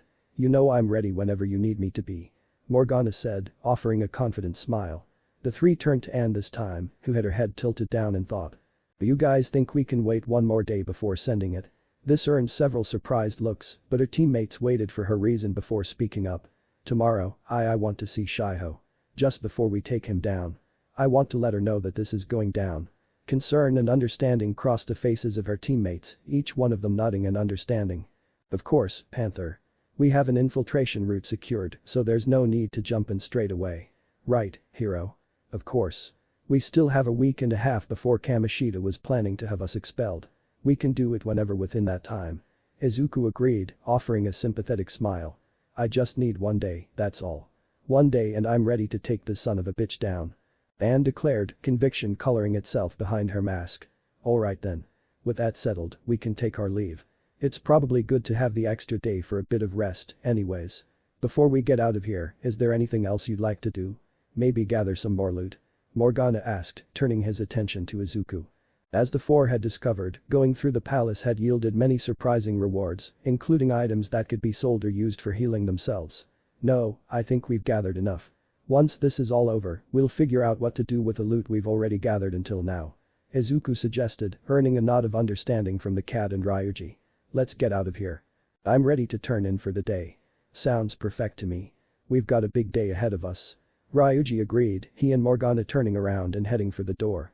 Izuku made to walk out, only for Anne to grab his sleeve and stop him. "Hey, are you busy tomorrow?" Anne asked, causing the green-haired teen to blink in surprise. "I wanted to see if you would go with me to see Shiho." Izuku felt his heart sink, eyes drifting to the ground in guilt as he put two and two together. "Did Skull tell you?" he asked quietly, Anne giving him a hesitant nod. "I think that maybe before we go, it might be good for her to see you too. And good for you. It's just what I thought, but I figured that you might want to see Shiho after everything. You were the only one to see what was wrong, after all," Anne explained, looking down at the ground and rubbing her arm nervously. Izuku opened his mouth before closing it, hands trembling at his side. Part of him didn't want to see her until after this was all done. Izuku hardly felt capable of seeing the person he failed so tragically. But another part of Izuku did want to see Shiho. To give himself one last reminder of who he was doing this for. It was all or nothing, after all. And even if they won but they messed up, Izuku might not have been able to see her before being sent to jail. "Okay, I'll go with you." Izuku and Anne waited in silence, both seated in the hall of the hospital. Seeing how sensitive and personal the subject was, Morgana decided to go off and leave the two to it. A doctor was currently examining Shiho's condition, telling the two to wait outside before being able to see her. With that in mind, it was hard for the two to say much of anything. A somber atmosphere surrounded the two, neither particularly excited to see Shiho in her current condition. Even though this was something they wanted, it didn't make them feel any more at ease about it. Izuku wasn't sure what he was going to do once he got inside and saw Shiho. Part of him wanted to turn back and leave out of fear. But Izuku knew he couldn't do that. This was as much for Anne as it was for himself. Midoriya-san and Takamaki-kun. The voice called out, the two raising their heads to see an elderly doctor in a white coat calling out to them. I'm done with my examination. You both may go in and see her. How is she? Anne asked, no small amount of anxiety hidden in her voice. Stable. She's been having some troubles with internal damage, but we've been able to treat most of it. Right now, it all depends on her and how her body receives more medicine and heals. But for right now, she's making it through. The doctor explained, eliciting a sigh of relief from Anne. Izuku gave a thankful smile, just as pleased to hear that Shiho's condition wasn't deteriorating. Thank you. We'll go see her now. Anne said in appreciation, the doctor giving a small nod before walking off. Anne shot Izuku a small nod to follow before walking inside the room. Izuku hesitated at the door, hands gripping at his school pants before finally breathing out. Izuku slowly walked inside, glancing toward the bed that Shiho was resting on. His heart twisted in agony, seeing that Shiho was connected to a mess of tubes that wrapped around her arms and face. This was likely a familiar view for Anne by now, but he couldn't imagine how painful it was for her to see this close to every day. Hey Shiho. It's me again. Sorry I haven't visited in a couple days. Anne said, her voice faint and sincere as she gave a small smile. I've been pretty busy with the whole Kamoshida thing. This time I brought a friend, though. Knowing you, you'll probably remember Izuku. Anne motioned to Izuku who remained silent, allowing Anne to have her peace. I heard you tried to make him feel better even after all the rumors about him. That sounds just like you. Anne giggled, giving a sad smile as her eyes began to mist up. I'm really glad to see you haven't given up yet. Neither have I. I just want you to know that it's almost over. By the end of the day tomorrow, we'll have made Kamoshida pay for everything he's done. So please keep on fighting. I won't forgive you if you don't. Several tears began to trail down Anne's cheeks, the twin-tailed blonde taking a shaky breath before wiping her face. She took a step back and made way for Izuku, offering him a smile. Would you like to say something to her? Izuku widened his eyes slightly before swallowing his spit. This had been the bane of his day. He took several slow steps forward, still struggling in his mind to figure out what the best thing to say would be. He had so much to say yet nothing at all. Nothing that was forming into coherent words. Feeling the churned emotions welling up, Izuku forced out the first thing that came to mind. I'm so sorry. Izuku's mind suddenly became clear as he spoke those three words. His eyes began to cloud with water and he could already feel tears starting to flow down his cheeks like a waterfall. He bit his bottom lip as he let out several choked cries, bowing his head as he let his emotions spill forth. I'm so sorry I couldn't save you. I should have done more. Should have acted faster. I keep thinking about what I could have done differently and what I said up there. I messed up so badly. Izuku inhaled a trembling breath as he sniffled. Anne hadn't realized how much this had truly weighed on his mind, now feeling almost guilty for asking him to come. She knew it wasn't his fault that Shiho jumped. From the look of it, Izuku didn't realize that. Taking several bated breaths, Izuku sniffed up any dripping snot and huffed out. Wiping his cheeks of water though still crying, Izuku's expression morphed into one of conviction, his brow hardening this time. But I won't let that be the end of it. We're going to make Kamoshida pay for what he's done. To you, to the track team, to Anne-senpai, to Ryuji-senpai, we're not going to let him get away with it. I promise you. Izuku reached forward and grabbed her hand, folding it between his own. So please wake up soon and smile once this is all over. Okay. Izuku gave the largest teary-eyed grin he was capable of, relying on the All Might grin to give him strength. After some moments weeping, Izuku released her hand, setting it back against her side before turning to Anne. I'm sorry you had to see that, he mumbled out, rubbing the back of his head. No. I'm glad I did. I'm glad I got to see for myself how much you care. Anne shook her head, offering Izuku a reassuring smile. So tomorrow, with all that in mind, let's finish this. We'll make him confess his sins, right? Anne said, her voice filled with determination as she held a hand up for him to shake. Izuku widened his eyes, the tears finally coming to a stop as he gave a grin of appreciation. Yeah. Let's do it. He nodded, clasping her hand in his for a firm shake. Thank you for bringing me here, Anne-senpai. I think I needed this more than I realized. He said, earning an energetic nod from her in response. Of course. It's what friends are for. I think we all needed that. Including her. Anne said, her voice becoming soft as she turned her gaze back to Shiho. It was nice to have someone to come here with. Shiho needs to know that there are people trying to do good by her. Izuku only smiled at the twin-tailed blonde, her words bringing some peace of mind to him. Much to his surprise though, the world around him began to darken and the sound of chains breaking cracked in his ear, the tarot card of the Lover's Arcana appearing before him. Lover's Confidant. Rank 2. It wasn't long before the world returned to normal and the card dissipated before his eyes. Still standing there, Anne gave him a kind smile before balling her fist in front of her. Now let's go. We've got a long day ahead of us and I'm going to make sure I'm ready. Izuku blinked as he regained his composure, smiling as he decided to brush off the progression of his supposed confidant Link. He was just happy that he and Anne could come to understand one another a bit more. Okay. I'll be counting on you, Anne-senpai. The two of them departed from Shiho's room, going into discussion over their plans for the coming day against Kamoshida. In their deep conversation, they had both failed to notice an old woman that used a strangely large syringe as a walking stick approaching Shiho's room. I wonder if one of them sent me that petition. Oh, well. Better start getting to work. Kamoshida wasn't sure what it was, but he felt a small amount of anxiety as of late. Most specifically in the past few days. He felt like a hunter setting traps for animals. But not only did the animals start to spring the trap, they'd go to his camp and wreck everything in sight. The volleyball coach couldn't pinpoint the reason he felt this way, only that someone was messing around in his own personal privacy. The problem was, he had been having no such trouble. One might assume that he was anxious about what Suzui might have to say should she wake up, but that wasn't the case. Kamoshida was ready for any accusation she might throw his way and would spread even worse rumors about the girl to undermine anything she would have to say about him. What the hell is going on? Why do I feel so damn anxious? He mused to himself, gritting his teeth in irritation as he stomped down the hallways of Shujin. Looking up and focusing on his route to work, he raised a brow when he suddenly saw a gathering of students by the school announcement board. They were all whispering to themselves, no coherent words loud enough for him to hear. What's going on here? Kamoshida asked, raising his voice volume to put some command in his tone. Immediately the surrounding students became silent, all taking a step back from the board. No one immediately answered, all eyes watching him expectantly. Looking around, Kamoshida's eyes landed on a red card with a strange logo at the top, a great number of copies of the same paper taped to the board. Pulling it down, Kamoshida began to read its contents. To Sir Kamoshida Suguru, you have committed the grave sin of lust, harming those beneath you and destroying those who would stand up to you. You have thought yourself untouchable, protected from the eyes of the law and the heroes who uphold them. But we, the last bastions against your reign, shall prove to you and the school that you are wrong. We shall rob you of the distorted desires in your heart and make you confess to your profound sins. Be ready for us, as we will come for your desires tomorrow. But you'll never see it coming. From The Phantom Thieves of Hearts. By the time that Kamoshida was finished reading the calling card, his hands were shaking with fury, his face contorted into an outraged mess. He span on the students surrounding him, all of which quickly recoiled the moment his gaze scanned over them. Who did this?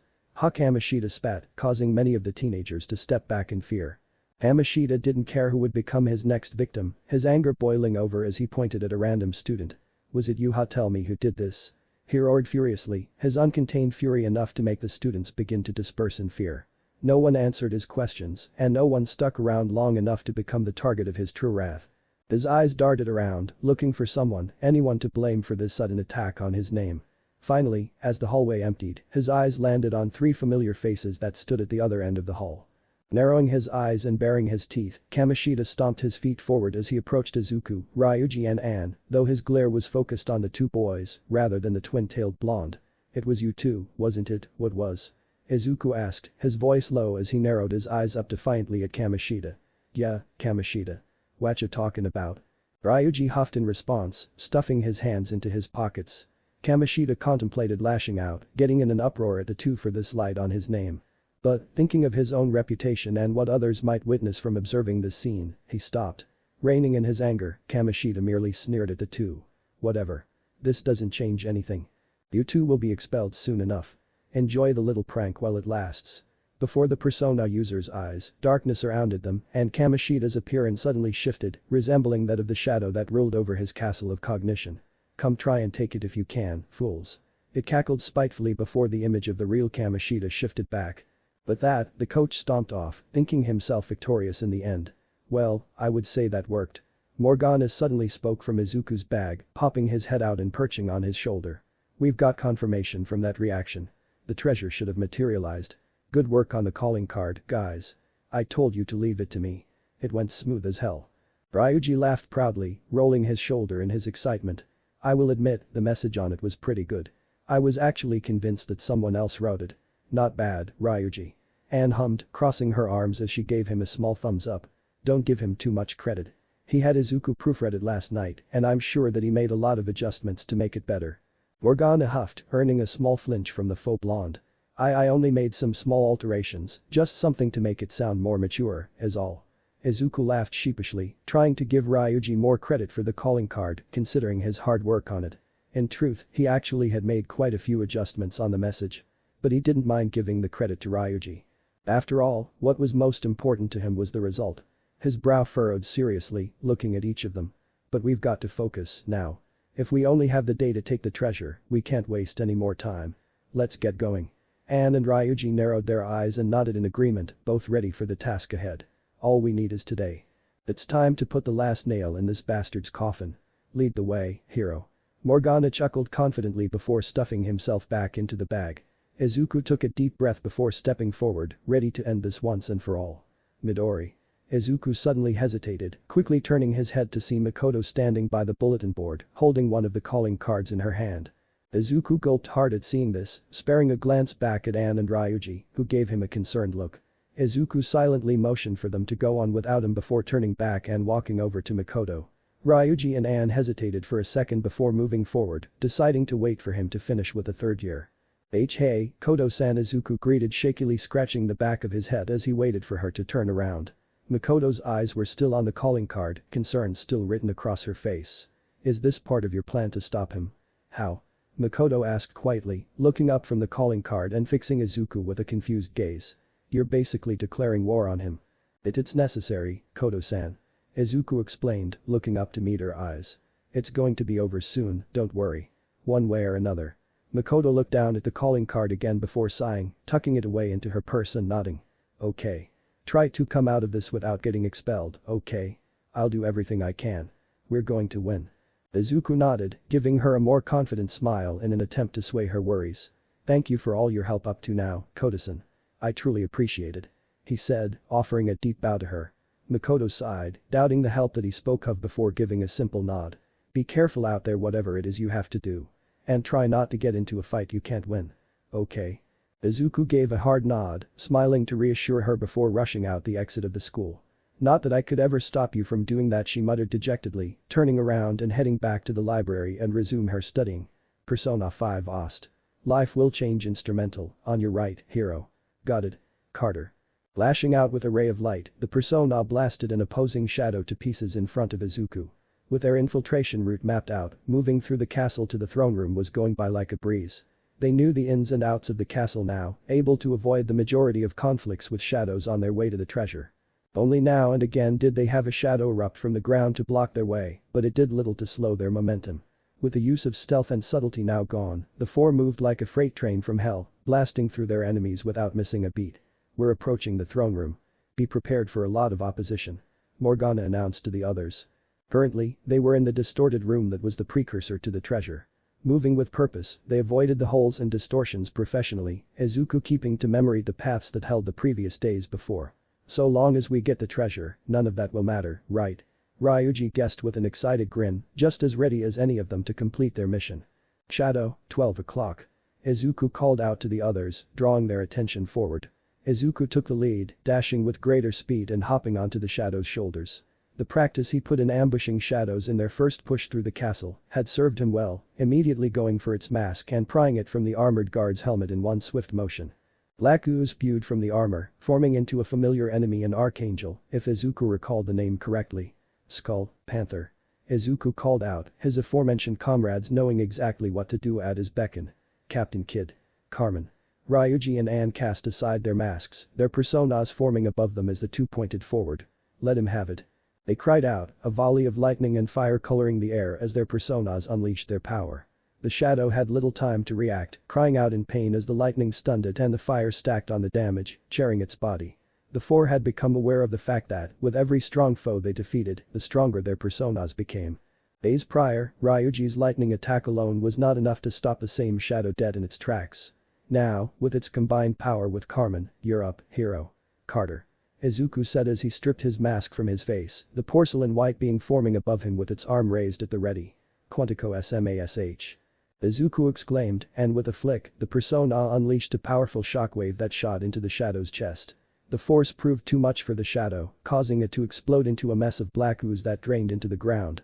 Izuku took a small breath, not feeling quite as strained in his arm as before, but still feeling a bit stiff. "I've got you covered, hero," Morgana said, summoning Zoro and quickly casting its healing spell. Izuku felt the stiffness in his arm fade, looking up and giving Morgana a thankful smile. "Thanks, Mona. Alright, let's keep going." "Almost there." Izuku ordered the group, earning nods of acceptance from the rest of the group. Without another word, the four ascended the stairs that formed for them with each step they took. No one made any mention of tiring out or the amount they had to climb.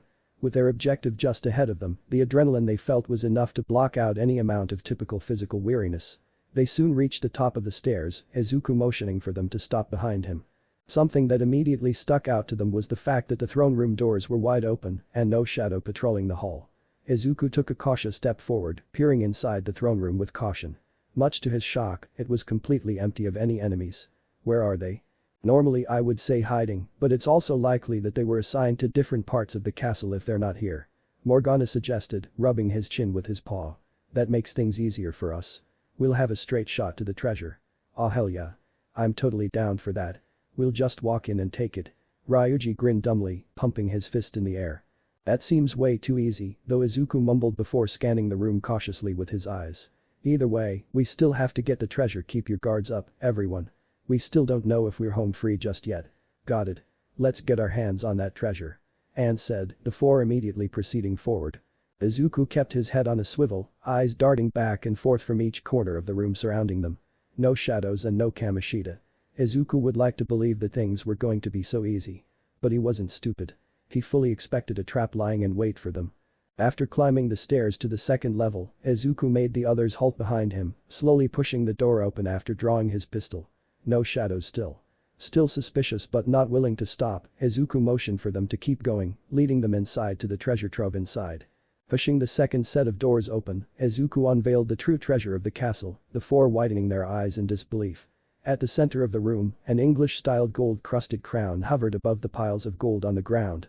While the crown was indeed beautiful, what caused the four to gawk was its enormity. In height, it was taller than any of the four, and its width was at least over a meter in radius. Whoa, that's the treasure, it's friggin' huge.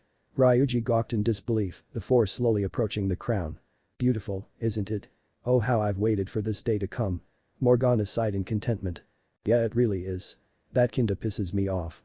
Anne huffed, her lips twitching into a frown. If it's supposed to represent that bastard's desires, it should be something gross or perverted. Well, it does more represent how he views the treasure, rather than how others might. Izuku suggested, earning a small grumble from the twin-tailed blonde. Alright, everyone. Let's not waste any time. Let's figure out a way to so shiny it's dazzling so bright that I think I might even cry. Morgana suddenly purred out, causing the four to blink and look down at him in question. Mona. Don't you think we? Izuku tried to remind him, only to be cut off by a sudden fit of meows. Mreow. Morgana suddenly jumped forward, clamping onto the front of the crown and rubbing his face against the gold, strangely enough still releasing purrs of pleasure. Meow, okay, that's a new one, Ryuji said in disbelief, scratching the top of his head. He can be a stupid cat, but this is a whole new level. Mona, what are you doing? Izuku asked, eyes wide as plates as he struggled to determine the proper course of action for this. Despite his worries, Morgana's eyes suddenly went wide in alert, slowly realizing just what he was doing before hopping off. If he didn't have a mask or fur, it would be reasonable to say that he was likely blushing with embarrassment. I am so sorry. That behavior was very unbecoming of me.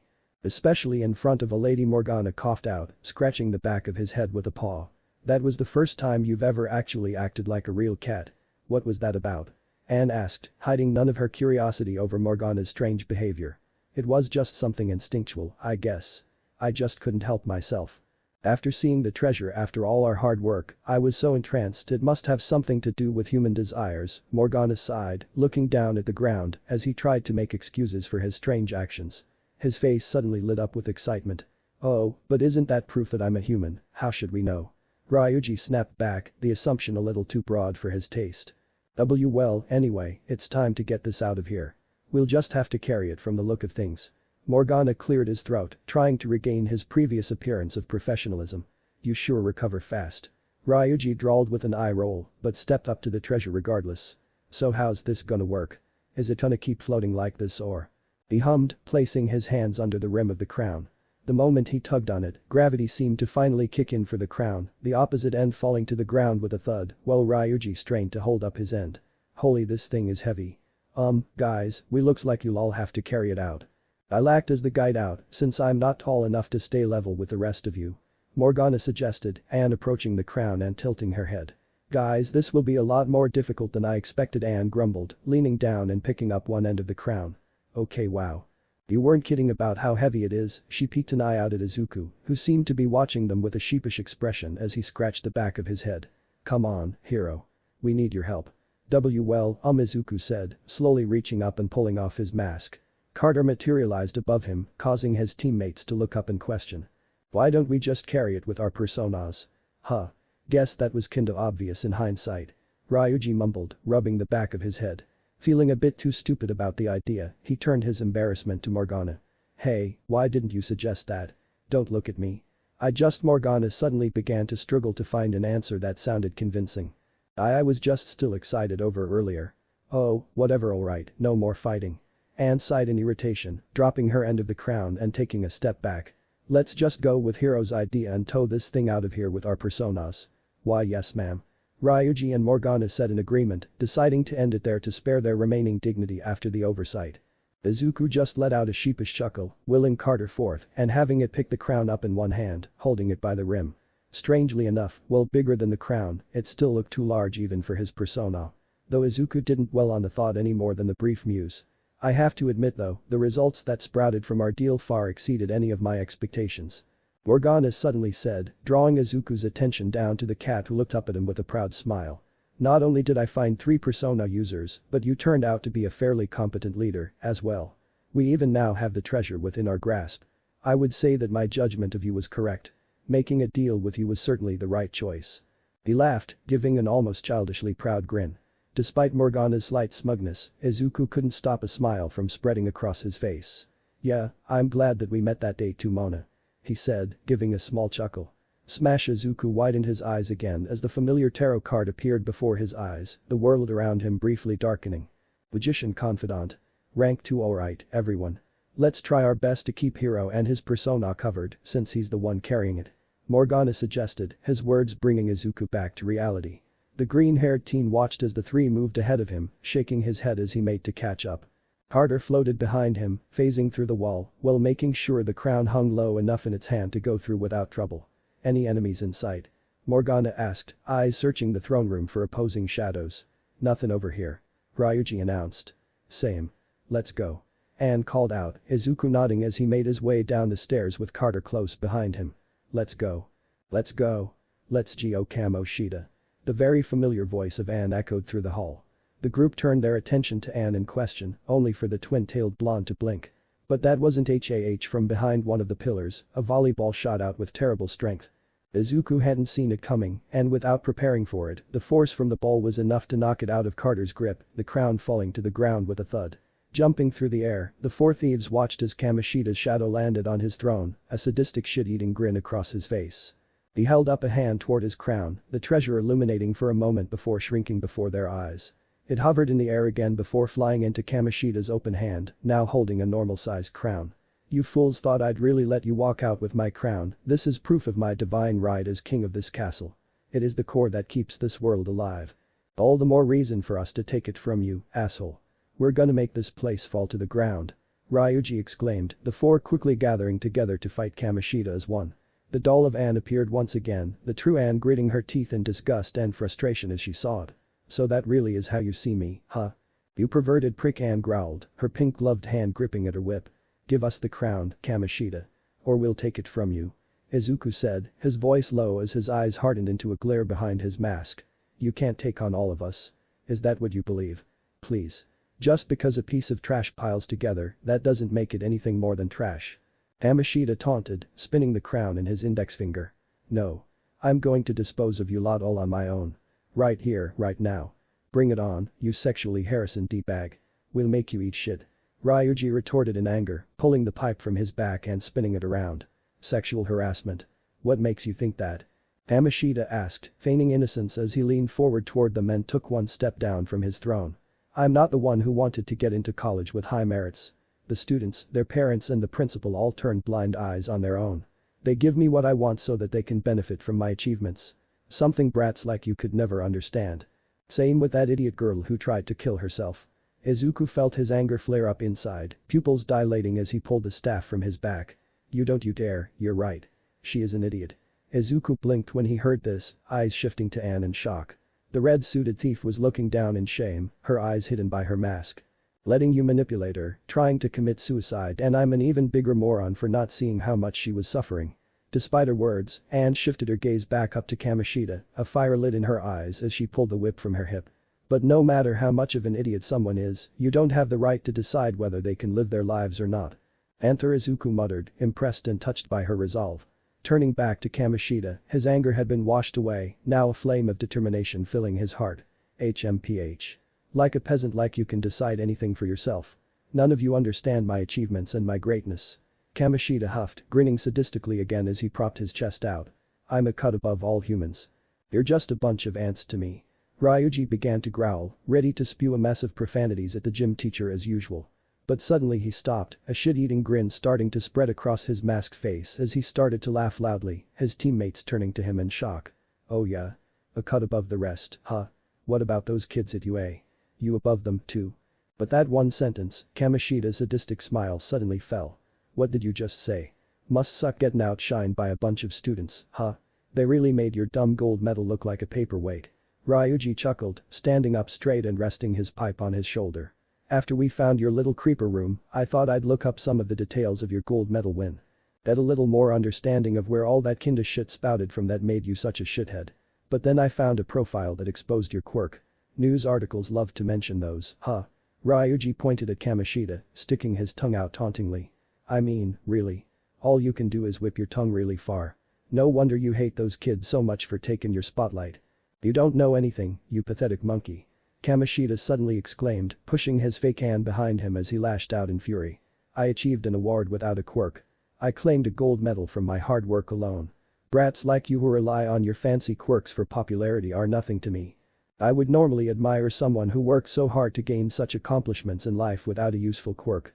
Izuku said this time, Kamishita shifting his gaze to the green-haired teen. But instead of using your achievements to help people, you swing them around like an iron mace. Forcing people under your charge to do what you want no matter how twisted or messed up it is. You're nothing but a villain that's been warped by his desires. Kamishita's eyes shined with rage, his body trembling as he bent forward. Suddenly he began to laugh maniacally, reaching back and grabbing the fake hand and pulling her close to him. The familiar red and black ooze from the shadows they fought started to surround Kamishita, the four blinking in confusion. A villain? No, I'm more like a demon, I'd say. Adamant who rules this world. Persona 5 Ost. Blooming villain, the black ooze suddenly enveloped his body, sprouting forth something much larger than before. The phantom thieves widened their eyes as they took several steps back, Kamishita's shadow growing bigger by the second as his shadow loomed over them, the room becoming darker because of his presence. What the hell? Ryuji blurted out, taking a step back again as a blot of what looked like saliva dropped near his feet in a large puddle. What is this? Izuku muttered, sweat trailing down his brow as Kamishita's shadow took full shape and materialized. It was enormous, the top of Kamishita's head just meters below the roof of the throne room. Its entire body had become inhuman, now a hot pink color with its body completely morphed. It had 4 arms, each one holding a different item. A cup of wine, a gold knife and fork, and a whip. His face was now as monstrous as his personality, its lips becoming as pointed as teeth and his tongue flowing out of his mouth, swaying like a tendril in the air above them. Sitting just behind Kamishita were 2 large golden balls, chains connected to 2 bodies on each side of him, all wearing solid masks. In front of him was a large chalice, the lower halves of women kicking about inside of it.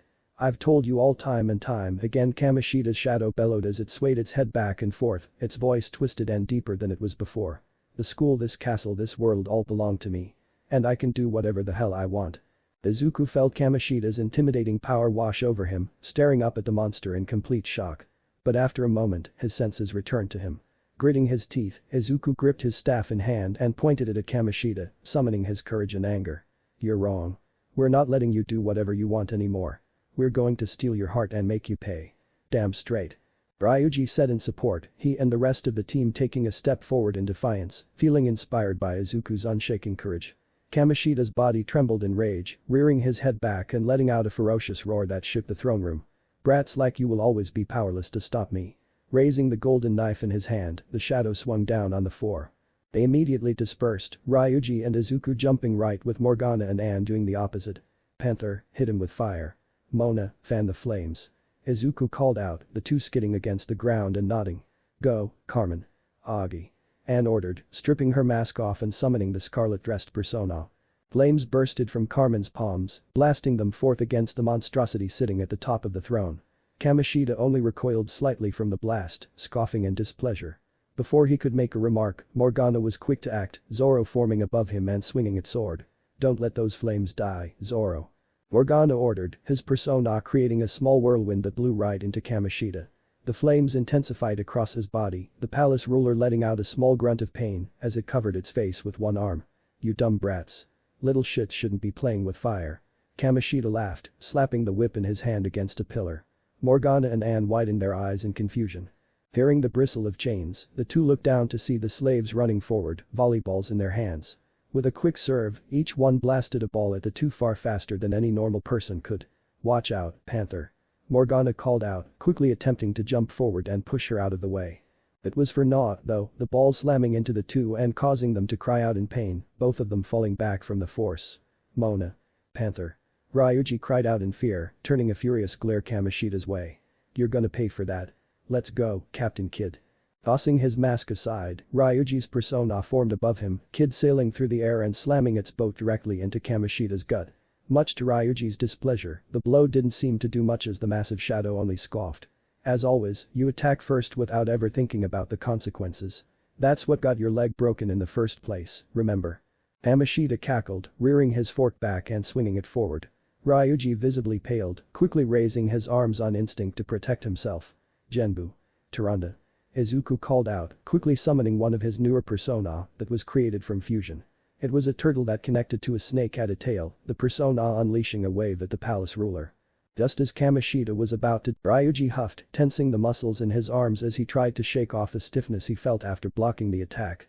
Izuku quickly summoned Pixie, casting a dia to ease his pain. "Thanks, man. He's the strongest enemy we've faced since coming to the castle. We can't hold anything back." Izuku huffed, gritting his teeth as he tried to formulate a plan. "Hero." The source of his newfound strength is the crown. Morgana called out, pointing to the top of Kamoshida's head. "If we can get a chance to knock it off, we have to take it." Izuku glanced up at the crown, widening his eyes as he began to formulate their next move. I see. Okay, I know what we're going to do." Looking at Ryuji, he hardened his brow. "You can still buff my damage, right?" "Huh? Yeah, it's one of the tricks I learned while fighting." Ryuji nodded in confirmation. "Good, because I'm going to need it soon. We'll have to. You think I'll let you brats sit there and plot get real?" Slaves Kamoshida barked, slamming his whip against the ground. Immediately the chained nuisances from before picked up their weapons, hopping up and serving another blast, this time aimed at Izuku and Ryuji. Izuku acted on instinct, quickly pushing Ryuji behind the pillar for cover and taking the full brunt of the damage alone. It wasn't anything critical or maiming, but it certainly knocked the wind out of Izuku. One of them even smashed into the side of his head, causing him to become dazed for a brief moment. "Hero." Ryuji called to him, quickly picking himself up and grabbing their team leader. As the slaves prepared another volley, the faux blonde quickly pulled him into cover, the balls bouncing against a pillar and dealing no damage to the duo. "Geez, try not to make any heroic sacrifices already, would ya?" Ryuji half-joked, breathing out in relief as Izuku tried to regain his senses. Sorry to cause you trouble," Izuku mumbled apologetically. "Still, all we need to do is get the crown. We need an opening for us to steal it off his head or at least knock it off," he said, quickly standing to his feet and looking over at Morgana and Anne. The two had followed their lead, hiding behind the pillar on the opposite side of the room. "We need to regroup and make a plan together. So what you wanna do? Take a chance and run across to him?" Ryuji asked, not entirely against the plan but knowing the dangers. "He's gonna go for us soon as he sees us." "You're right. But thankfully we can hit back this time," Izuku declared, flashing a small smile as he pulled out the sniper revolver model. Ryuji grinned ear to ear, pulling out the pump shotgun model out as well. "I like your style of thinking. Let's give him hell." He chuckled, the two getting into a sprinting position. "Ready go." Izuku shouted, the two quickly taking off across the room. They paced themselves, not wanting to lose their footing or not be able to maneuver should Kamoshida launch something at them. There you are, you little ah. Kamoshida was cut off as Izuku and Ryuji quickly shot out with their guns. The damage seemed minimal, but it was enough to sting the shadow and distract it. Damn it, slaves. Kamoshida growled, slapping the whip into the ground. Just as the chained cognitions prepared to open fire upon Ryuji and Izuku, a flurry of gunfire rained down upon them. From the approaching pillar, Izuku gazed sideways to see Anne and Morgana firing upon the enemy with their own ranged weapons. Hurry, you two. Morgana called out, Izuku and Ryuji not having to be told twice. With their cover fire, the two quickly slid on the ground to cover, Anne and Morgana backing up with them so that they were also out of the line of sight of Kamoshida. Thanks for the cover fire. That made it a lot easier to make it over here. Izuku breathed out as he leaned on one knee, looking up at Anne and Morgana. Mona, once the crown is taken off his head, he'll weaken, right? That's right. Though I doubt he'll make it so easy for us to simply hit it. We're going to have to make a big move to soften him up or at least get him distracted enough that he doesn't notice one of us going for it. Morgana suggested, peeking out from their cover to see the shadow was still having its slaves lash out with volleyballs at their cover. You're right.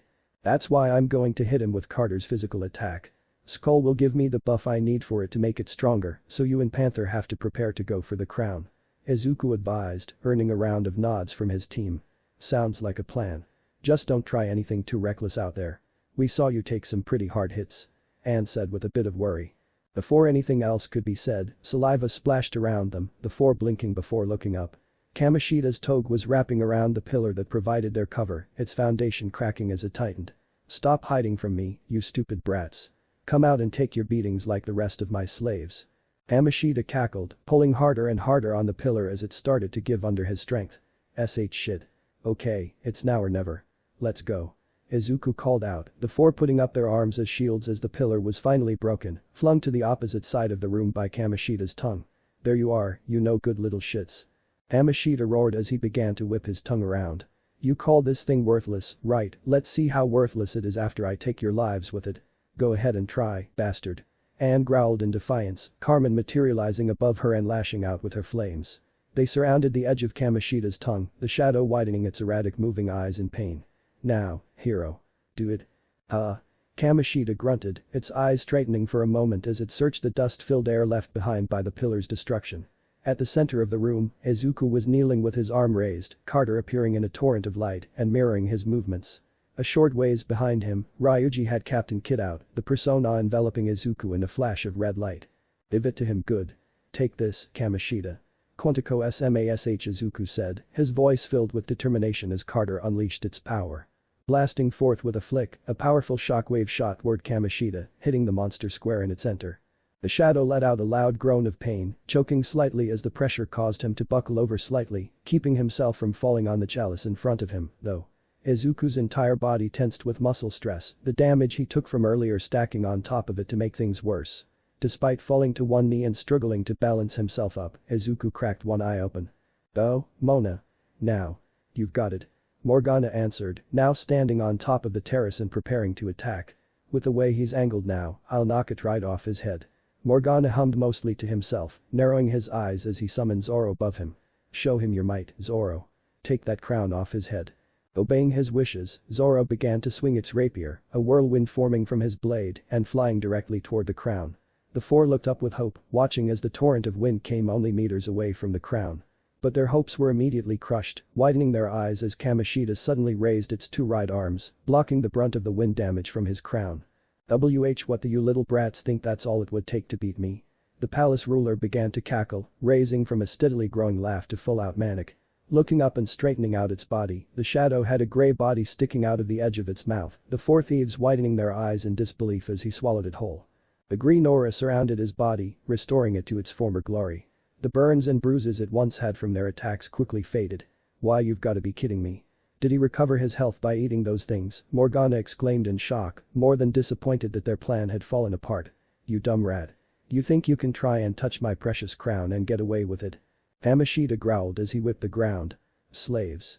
With that word, the cognitions scurrying on the ground quickly hopped in the air, serving a wave of volleyballs directly at the cat. Morgana didn't react in time, taking the full force of the wave and crying out in pain as he was sent sailing back into the terrace. Mona. Izuku cried out in fear, teeth grinding in fear as he focused his attention back forward. He tried to stand quickly, but his muscles strained as he had failed to heal himself with Pixie. He reached up for his mask, ready to make the quick change in persona to fix that mistake. Watch out. Ryuji quickly pushed Izuku on the ground, the green-haired teen falling flat on his stomach with a thud. Thanks to the faux blonde, he had avoided the large tongue that swung across the room and smacked right into Ryuji and Anne. The two were sent tumbling on their backs, landing several meters behind Izuku. Panther. Skull. Izuku struggled out, his body trembling as he attempted to push off the ground to stand up. The two let out groans of pain, rolling on their sides to show that they were still conscious, but obviously hurt. Damn it, he really got us with that last hit, Ryuji hissed, pounding his fist into the ground as tried to at least get on his knees. Look at yourselves now. All that big talk really was nothing but hot air, huh? Kamishita mocked them, his twisted voice cackling as he watched the three struggle to get up. He then pointed directly at Izuku, his eyes holding no small amount of amusement. If I remember correctly, you're the trash that said heroes would come for me, right ha? So much for you heroes. You can't do a damn thing to stop me now. Well, don't worry. How about I end this quick with my kill shot? You all should be honored. It's the move I used in the last game to win the gold medal. Let's just take a drink and make sure that it'll be the last time you rats struggle. He chuckled darkly, raising the wine cup in his hand and taking a long swig of it. Izuku watched in despair, face going pale as he struggled to figure out what he could do to turn the tide. Kamishita dealt everyone a lot of damage with that last hit using Quantico Smash really took it out of me, too. He spared a glance back at Anne and Ryuji, fear beginning to well up within his stomach. We might not make it out of this, we might not be able to win after all. I was too cocky. I lead everyone here thinking that we could make a difference. I got them into this mess. I'll get them out of it. Izuku bit his bottom lip as he reached up to his mask and pulled it from his face. Pixie appeared above him, its hand shining with a green aura as it cast its healing spell on Ryuji and Anne. The two blinked in surprise, quickly looking up at the green-haired teen. Gee, go get out of here before not on your life. Ryuji snapped, quickly scrambling to his feet. He quickly rushed over to Izuku, grabbing his arm and hoisting him up. We didn't come this far for you to quit on us, leader. Don't you dare count us out. He's right. We're in this together. Anne reinforced, grabbing his other arm and helping Ryuji pull him along. Come on, we have to hurry. We're gonna make it to the other pillar and hide from his next attack. You guys know, Izuku muttered, struggling in their grip lamely, his eyes beginning to well up with tears. He didn't want to drag them down and get them caught up in Kamishita's next attack. He had to struggle, had to make sure that they were safe, even if it cost him everything. Izuku had been willing to give that up from the start. You're just gonna roll over and quit, kid. Carter's voice echoed in his ears, causing Izuku to hesitate in his resistance. They're just as willing as you to give up everything to succeed.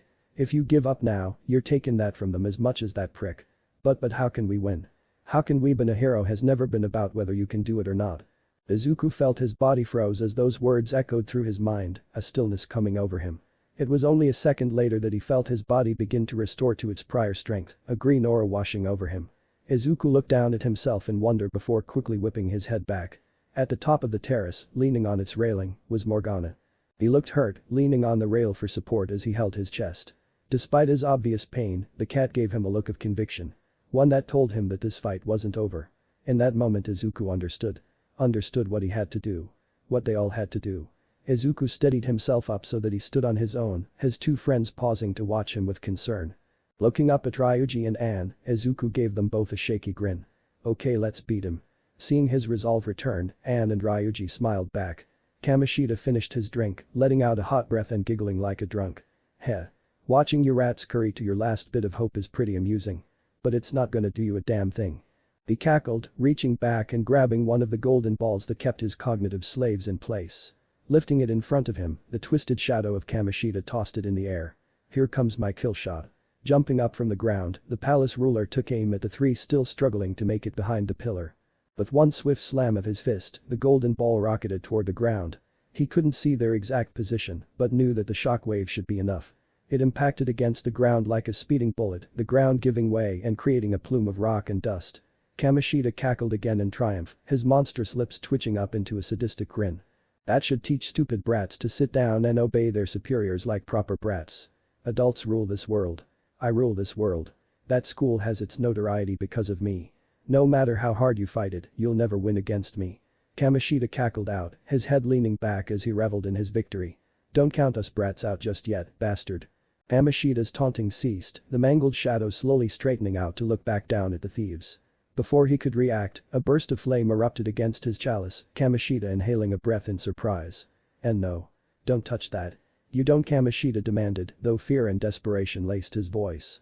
Taking no heed of his words, a bolt of electricity crackled through the air, making the cup spark with life. Kamoshida reached down to grab it, dropping his wine cup in the process. Much to his displeasure, the electricity lingered across the chalice, causing him to recoil after getting shocked. And no. You little brats. You don't know how important this is. Screw how important you think it is, asshole. Anne exclaimed as she and Ryuji suddenly appeared before the chalice, electricity crackling around Ryuji's legs while he had an arm around her hip.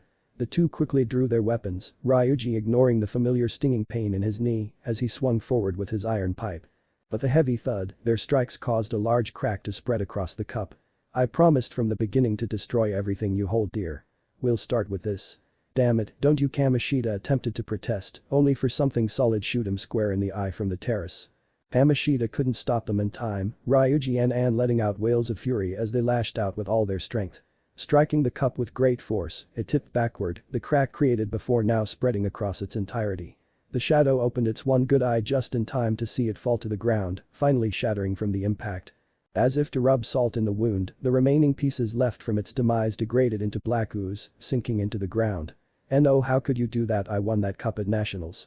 Kamoshida's shadow cried out pathetically, body completely trembling in uncontained anger. You stupid shits. You think just because you broke that you still have a chance, you're all still going to die. So stop struggling and just die already. He roared out, raising the golden knife in his hand and bringing it down to cut the two in half. Ryuji quickly wrapped an arm around Anne's waist, activating his quirk once more and dashing them out of the way just in time. He was forced to stop just in front of the remaining pillar on the left of the room, the faux blonde letting out a grunt of pain as he tripped forward, releasing Anne first to make sure she didn't tumble with him. Skull. Anne cried out, quickly scurrying to his side to help him up. Once worthless, always worthless, huh? Kamoshida mocked again, preparing to slam his whip into the ground to order his slaves to attack. My Hero Academia asked. My Hero Academia, being a hero has nothing to do with whether you can do something or not. Kamoshida hesitated for a moment, turning his attention away from the two to see Izuku at the center of the room. Leaning on his staff for support while his free hand clawed at his mask. Drawing it away, Carter materialized above him. The porcelain-skinned persona's feet planted into the ground, gripping its right hand and cocking it slowly at his side. A white light started to radiate from his fist, blinding rays illuminating the room. Conviction and ferocity filled Izuku's gaze, the green-haired teen inhaling a breath before continuing on. It's a hero's job to put his life on the line. Carter bent his knees forward before springing out, launching itself straight at the monstrous Kamoshida. And act up to their words. Kamoshida watched the approaching persona in surprise, but quickly put up his guard. Ha. You caught me off guard with that last hit, but if you think you can get me again, then you're sadly missed now, Mona. Izuku cried out, causing the shadow to hesitate. In the next moment, Kamoshida suddenly felt the crown upon his head go flying off. The shadow gasped in shock, eyes widening in horror as it immediately dropped its guard and reached out for its falling crown. No. He cried out in desperation, watching as the crown rolled across the ground. Soon after it, Morgana landed gently on his feet, grinning up at the shadow wickedly. Sure you have enough time to worry about your treasure? Mona asked, pointing a paw to his left. Kamoshida felt its body stiffen, his erratic eyes aligning to look at the now looming figure of Carter just meters in front of him. This is for all the students you've hurt. For everyone that couldn't fight back. Izuku roared furiously, the intensity of his voice rising with each word. Carter's fist began to brighten tremendously, making it nearly impossible to see past the persona's great light. Kamoshida was wide open, guard dropped and vulnerable, thanks to losing his treasure only moments ago. There was nothing left for Kamoshida to do except wait for the blow. Virginiasmash. Carter brought its fist around with great force, his fist driving right into Kamoshida's stomach. The shadow's entire body felt a wave of pain blow through him, saliva and blood spewing from its mouth as the impact racked his entire light erupted in a wave of brilliance. Ryuji, Anne and Mona, forced to shield their eyes from it. After a moment of taking the damage, the shockwave soon followed, the shadow's entire body being launched back with great force, crashing into the staircase and dismantling it completely, dust and rock exploding around him. Izuku took several slow breaths as he watched the destruction caused by his last-ditch attack. Only a second later did he feel the muscles throughout his body tense in pain, far more severely than when he used his Quantico Smash. He fell to one knee, unable to support his weight with his legs due to the pain. In spite of this though, Izuku refused to let his body fall to the ground. Gritting his teeth as he supported his full weight on his staff, he looked back up to the fading dust, wanting to confirm for himself that it was over. Mona rushed to his side, but followed his line of sight, and approaching them slowly while supporting Ryuji over her shoulder. None of them said a word, watching the dust clear with great anxiety. But as soon as the veil fell before their eyes, a smile spread across each of the thieves' faces. Kamoshida's body had returned to his normal stature, bruises and scrapes, racking its body all across it as it lay out in the crater created by the impact. He was still alive, the palace ruler letting out several low whines of pain as he rested there, unmoving.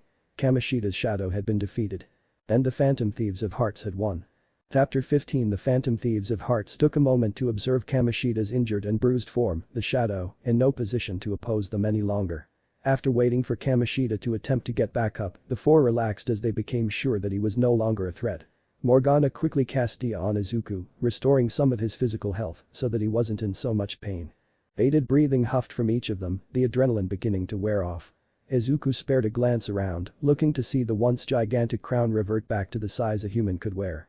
Izuku slowly wobbled over to the treasure, kneeling down slowly and picking it up off the ground. Holding it in his hand, Izuku felt a deep sense of accomplishment wash over him. Sparing a look back at his friends, Izuku gave them all a genuine grin. We did it. Ryuji and Anne looked up at Izuku, small smiles of their own spreading across their lips as they began to laugh. Hell yeah. Ryuji exclaimed, pumping his fist in the air. He turned to Anne, the two quickly giving one another a high five in their excitement. Let's save our little victory dance for after we get out of here. Morgana chuckled, no less as enthusiastic about their victory, but also trying to see reason. Once the treasure has been taken outside of the palace, the cognition will crumble and Kamoshida will be changed likely. Geez, why you gotta rain on our parade with your cryptic promise? Ryuji sighed, looking back up at Izuku. But I guess he's right. Let's hurry up and get out of this place. I'd say we've been in this shitty castle long enough to last a lifetime. Right. Let's go. Izuku nodded, putting the crown under his armpit and walking forward to meet his friends. No, why you can't, please don't take it. Izuku stopped in his tracks, quickly spinning around and getting on guard once he heard Kamoshida's voice. It immediately dropped though, his shoulders relaxing as he realized that Kamoshida was pitifully crawling out from the hole he made in the throne room wall. That crown is my reward. It makes everything here possible. That's right. And we're going to make sure that it all crumbles to the ground, you bastard. Anne spat, walking up with Ryuji and Morgana at her side to look down on the beaten shadow. But it's what I earned. After everything I do for those vultures, reaping the benefits of my success. I've done so much for them and the school. Kamoshida cried, teeth grinding anxiously as he struggled to grasp for an excuse. What's wrong with demanding a reward for all my hard work? Making up excuses now. Can you get any more pathetic? Ryuji huffed, shaking his head. Ain't no one gonna feel bad for you, Kamoshida. But don't worry. Once we change your heart, you might seem less like a scumbag. Though that's not saying much, asking for a reward is one thing. But a reward that demands people take your beatings and have their lives ruined is beyond terrible. None of those you've hurt deserve to be treated like that just for your entertainment. Izuku exclaimed, teeth gritting together as he felt his emotions bubble up and surface. Why, you don't know anything. All the pressure and the expectations. It ought to me. I just shut up. Anne growled, immediately causing the shadow to clam up and cower back from her. Hearing you make excuses is making me sick. You're just trying to make light of everyone you've hurt. Anne raised a hand to her mask, casting it aside and materializing Carmen behind her. The busty persona stretched her arm out, picking Kamoshida up by his cape and raising him into the air. Kamoshida kicked and struggled in her grip, whining out in fear as Anne carried him across the room. Anne, what are you doing? Ryuji asked, widening his eyes along with Izuku and Morgana as she moved to an open patio at the edge of the room. It overlooked the entire castle and was a very far fall to the ground below. I'm showing him how Shiho felt.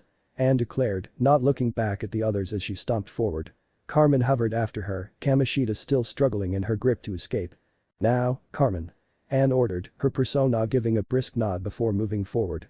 Extending her arm over the edge of the patio, Carmen now suspended Kamoshida over the edge, causing the shadow to squeal in fear. And no. Please don't. I'll do anything. Kamoshida begged, looking back at Anne with the fear of death plastered across his face. Scared, this is how Shiho felt. Afraid and out of options. Nowhere to go but down. Do you get how she feels now, you sick son of a bitch? Anne exclaimed, tears forming at the edge of her eyes. Anne-senpai, you don't want to do this. Izuku cried out, causing the twin-tailed blonde to hesitate in her rant. I know it's tempting, boo, but if you do this you'll cause the real Kamoshida to have a mental breakdown, and at this point, I could care less. Anne exclaimed, looking back at Izuku and causing him to flinch. After everything, he deserves whatever happens to him. And I plan to give it to him. She turned her attention back to Kamoshida, her hand shaking at her side. And no, Lady Anne. You don't understand. Izuku will Morgana began but was too late, watching in fear as Anne raised her arm. Carmen flexed her arm, making a motion that slowly began to lower Kamoshida. Please, no, only to whip him back and toss Kamoshida on the ground in front of Anne, the shadow coughing in pain as he sprawled out on his stomach in front of Anne. As much as you deserve it, you wouldn't be able to admit your crimes if you died. Izuku, Ryuji and Morgan felt their bodies relax at that, convinced for a brief moment that Anne might actually go through with ending Kamoshida. What? Kamoshida mumbled, pushing off the ground and sitting on his knees. What do I do? I've lost everything. Once you've lost in life, it's over for you. Where do I go from here? Despite his previous pride and overconfidence, here Kamoshida's shadow now groveled before them. Defeated and completely humbled. Izuku's eyes softened, releasing a soft sigh. He felt no sympathy for Kamoshida, but he knew what needed to be said. Repent for your sins. You can't make up for all the damage you've done to everyone, but you can own up to it. Izuku said, his voice coming out firm rather than soft. You've left scars on a lot of students. They'll be able to begin fading away once you've admitted what you've done. It's the best thing you can do for them now. Kamoshida closed his eyes, water misting the shadow's eyes as he gave a small smile of understanding. A strange white light started to surround his body, causing the four to widen their eyes in surprise. All right. I will return to my real self and make certain that before he could finish, the shadow was enveloped by the light, disappearing altogether in front of them. No words could be spoken by the thieves, though, as the entire building began to shake violently. We don't have time to waste. With the palace ruler gone, it'll have the same effect on this world as the treasure being taken. Morgana quickly explained, causing the others to look at him in shock. What? Why didn't you mention that before? Ryuji complained, only for Izuku to quickly grip his shoulder. We don't have time to argue, let's go. He told him, Izuku's words quickly reinforced as the terrace above them began to fall apart from the tremors around them. No one argued, quickly following after Izuku as he began to run for the exit. Descending down the winding stairs with all their speed, Izuku led them to the closest hallway, recalling their previous path on a dime. This way. Izuku shouted, skidding against the ground as he made a quick 90-degree turn. We're gonna die. We're gonna die. Anne cried out in fear, the constant shaking and collapsing building around them, further strengthening her fear. Jay, just keep going. We're almost out. Ryuji shouted, doing his best to keep Anne from getting distracted by the impending doom falling around their ears. That became difficult as a piece of rubble fell in their path, though not large enough to stop them completely. Jump. Don't slow down. Izuku huffed out, pushing through the exhaustion he felt. While Morgana had healed the muscle strain with Dia, his stamina was still completely depleted and left him running on fumes for this last push. As the four evaded the rubble, Izuku widened his eyes as a light at the end of the tunnel quite literally materialized. Almost there, don't stop. He called out, pointing forward as he put the last of his energy into picking up speed. Much to his surprise, he felt a small albeit familiar weight hop on top of his shoulders, Izuku blinking in surprise as he looked sideways to see Morgana perched there. But instead of the small mascot form that he was used to seeing in the cognitive world, Morgana was now in his cat form. MRROWW. Morgana suddenly purred, causing the two behind them to blink. What the hell? Why's he a cat again? Ryuji cried out in confusion before his face contorted in pain. Looking down at his leg, Ryuji suddenly felt a familiar pain flame up in his right knee, letting out a croak of pain as he suddenly tumbled on the ground. Ryuji. Anne and Izuku cried in concern, immediately coming to a stop and running to help the faux blonde to his feet. It's okay. My knee just took some damage earlier, is all. Ryuji said, trying to dismiss their concerns. A violent tremor quickly reminded them of their current predicament, the four looking back to see the hallway they came from beginning to collapse in on itself. Oh crap. He cried out, quickly turning forward and accepting the helping hand of Izuku to stand him up. Not wasting any more time, the three sprinted with all their might, Ryuji doing his best to ignore the throbbing pain in his knee. We're not gonna make it. Don't stop. It's so close. This FNSUCKS. Izuku wasn't sure how or why, but the four of them suddenly found themselves back in the alleyway leading to Shujin Academy. His lungs screamed in need of oxygen, but Izuku first looked to his friends to reassure himself that they had all made it out. Anne and Ryuji were leaning against the wall of the alley opposite of him, the former leaning on her knees, while the latter had his back pressed up against it. Their thief outfits were gone, replaced by their typical school clothes once again.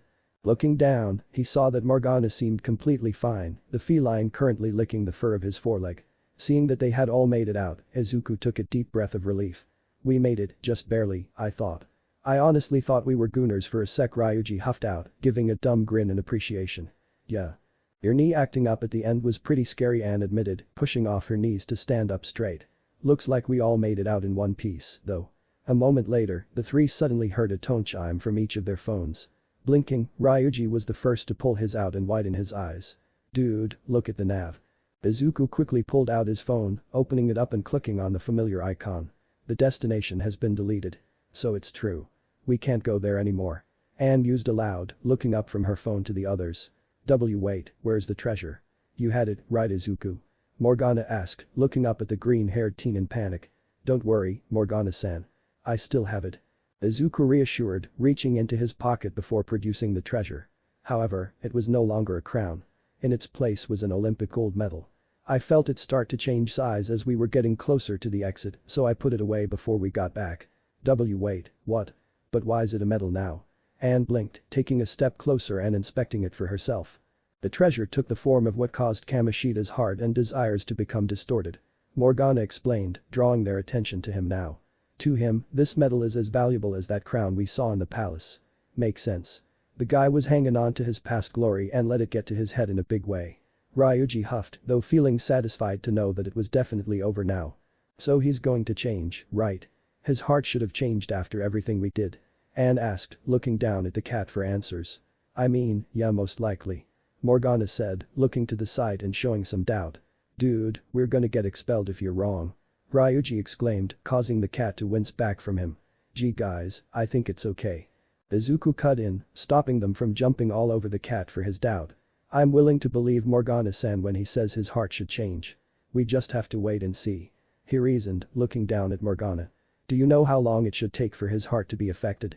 Not entirely sure, to be honest. It should have begun the moment his palace collapsed. Whether we'll see results for it immediately is the question. Morgana admitted, rubbing his face with a paw. I'm sorry that I'm not completely sure.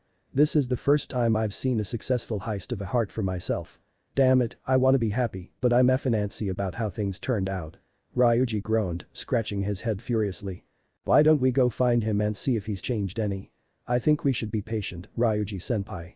We'll find out tomorrow if he's changed at all, won't we? Izuku suggested, though he couldn't hide his own anxiety over the situation as he rubbed his arm. Morgana looked around at them, frowning as he could feel the tension suffocating the air. Come on, guys. Cheer up. The hard part of it all is over, and Suguru Kamoshida's heart was definitely affected by what was done. You should all be happy. We just don't know if everything is alright yet. Ryuji admitted with a sigh, looking up at Izuku. Hell, it's even worse for Izuku, I bet. You've got way more on the line than I do. It's just a good thing Anne didn't cream his shadow in the end, right? Yeah, that would have been catastrophic. Good job holding yourself back, Lady Anne. That would have been pretty bad for Izuku here. Morgana smiled, turning his attention to Anne. Despite their words, Anne could only blink in confusion. What are you talking about? Why would it have mattered for Izuku? Anne asked, causing the three to stiffen. They each looked at one another before looking back up at Anne. Crap, did we forget to tell her? Ryuji muttered, glancing at Izuku. I just thought it wasn't important to bring up since we had our goal in mind, Izuku mumbled out, rubbing the back of his head sheepishly. I'm sorry. I thought that it was among the things you discussed with her. Morgana coughed, looking down in shame. What am I missing? Did something happen? Anne asked, blinking as her confusion continued to build up. Well, I guess it's not important now, but Izuku began, only for Ryuji to interject. Izuku was planning to turn himself in if Kamoshida has a mental breakdown. He didn't like the idea of killing the guy, so he figured if things went wrong and he does end up dying, he'd take responsibility. Ryuji explained simply enough, causing Anne to widen her eyes in disbelief. What? Ryuji-senpai. Izuku whined, biting his bottom lip as he was exposed to the blonde. She does deserve to know, Izuku. It's not fair to keep it from her. Morgana cut him off, looking up with a bit of sympathy. Why didn't you guys tell me? I was seriously thinking about killing him there for a second. Anne exclaimed in frustration, causing the three to recoil in fear. I had honestly slipped my mind. We had to catch you up on everything and I totally blanked. Ryuji said, holding his hands up in surrender. I have no excuse. I'm sorry, Lady Anne. Morgana sighed, bowing his head in apology. We should have brought it up before, and senpai, I know, but Izuku muttered, trying not to wince as she turned to glare his way. I was really proud of the choice you made.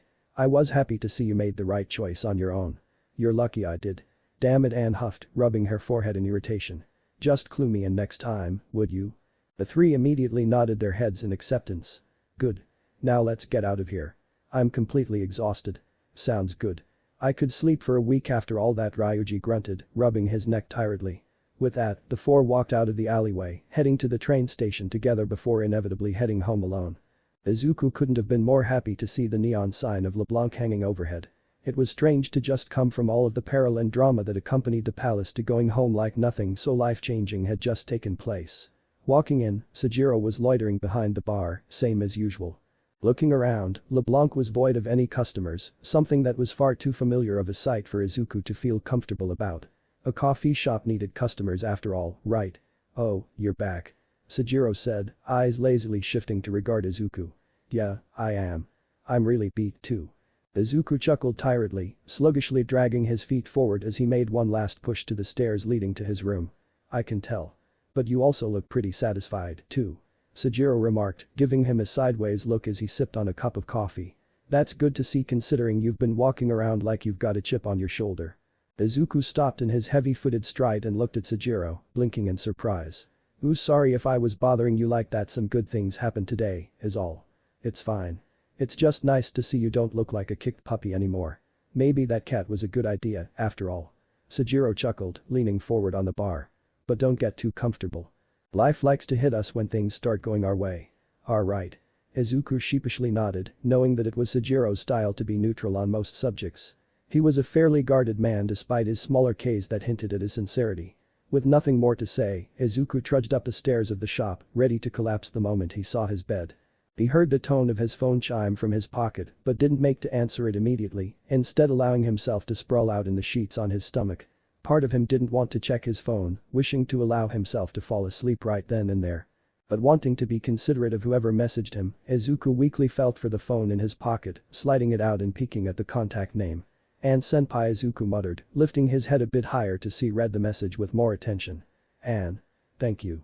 Because of you guys, I was able to get revenge for Shiho. Though I suppose it was from both of us for her, huh? Ann. Either way, thank you so much. I don't know where I'd be at if it wasn't for you and Ryuji. Morgana, too. I owe you a lot." Izuku gave a small smile, happy to see that Ann was able to resolve the chip on her shoulder as he had. "Izuku. You don't owe me anything. I'm glad we could help you out. I'm sure Suzu-senpai will be happy to know too." Ann. "No, really. I owe you guys a lot. But yeah.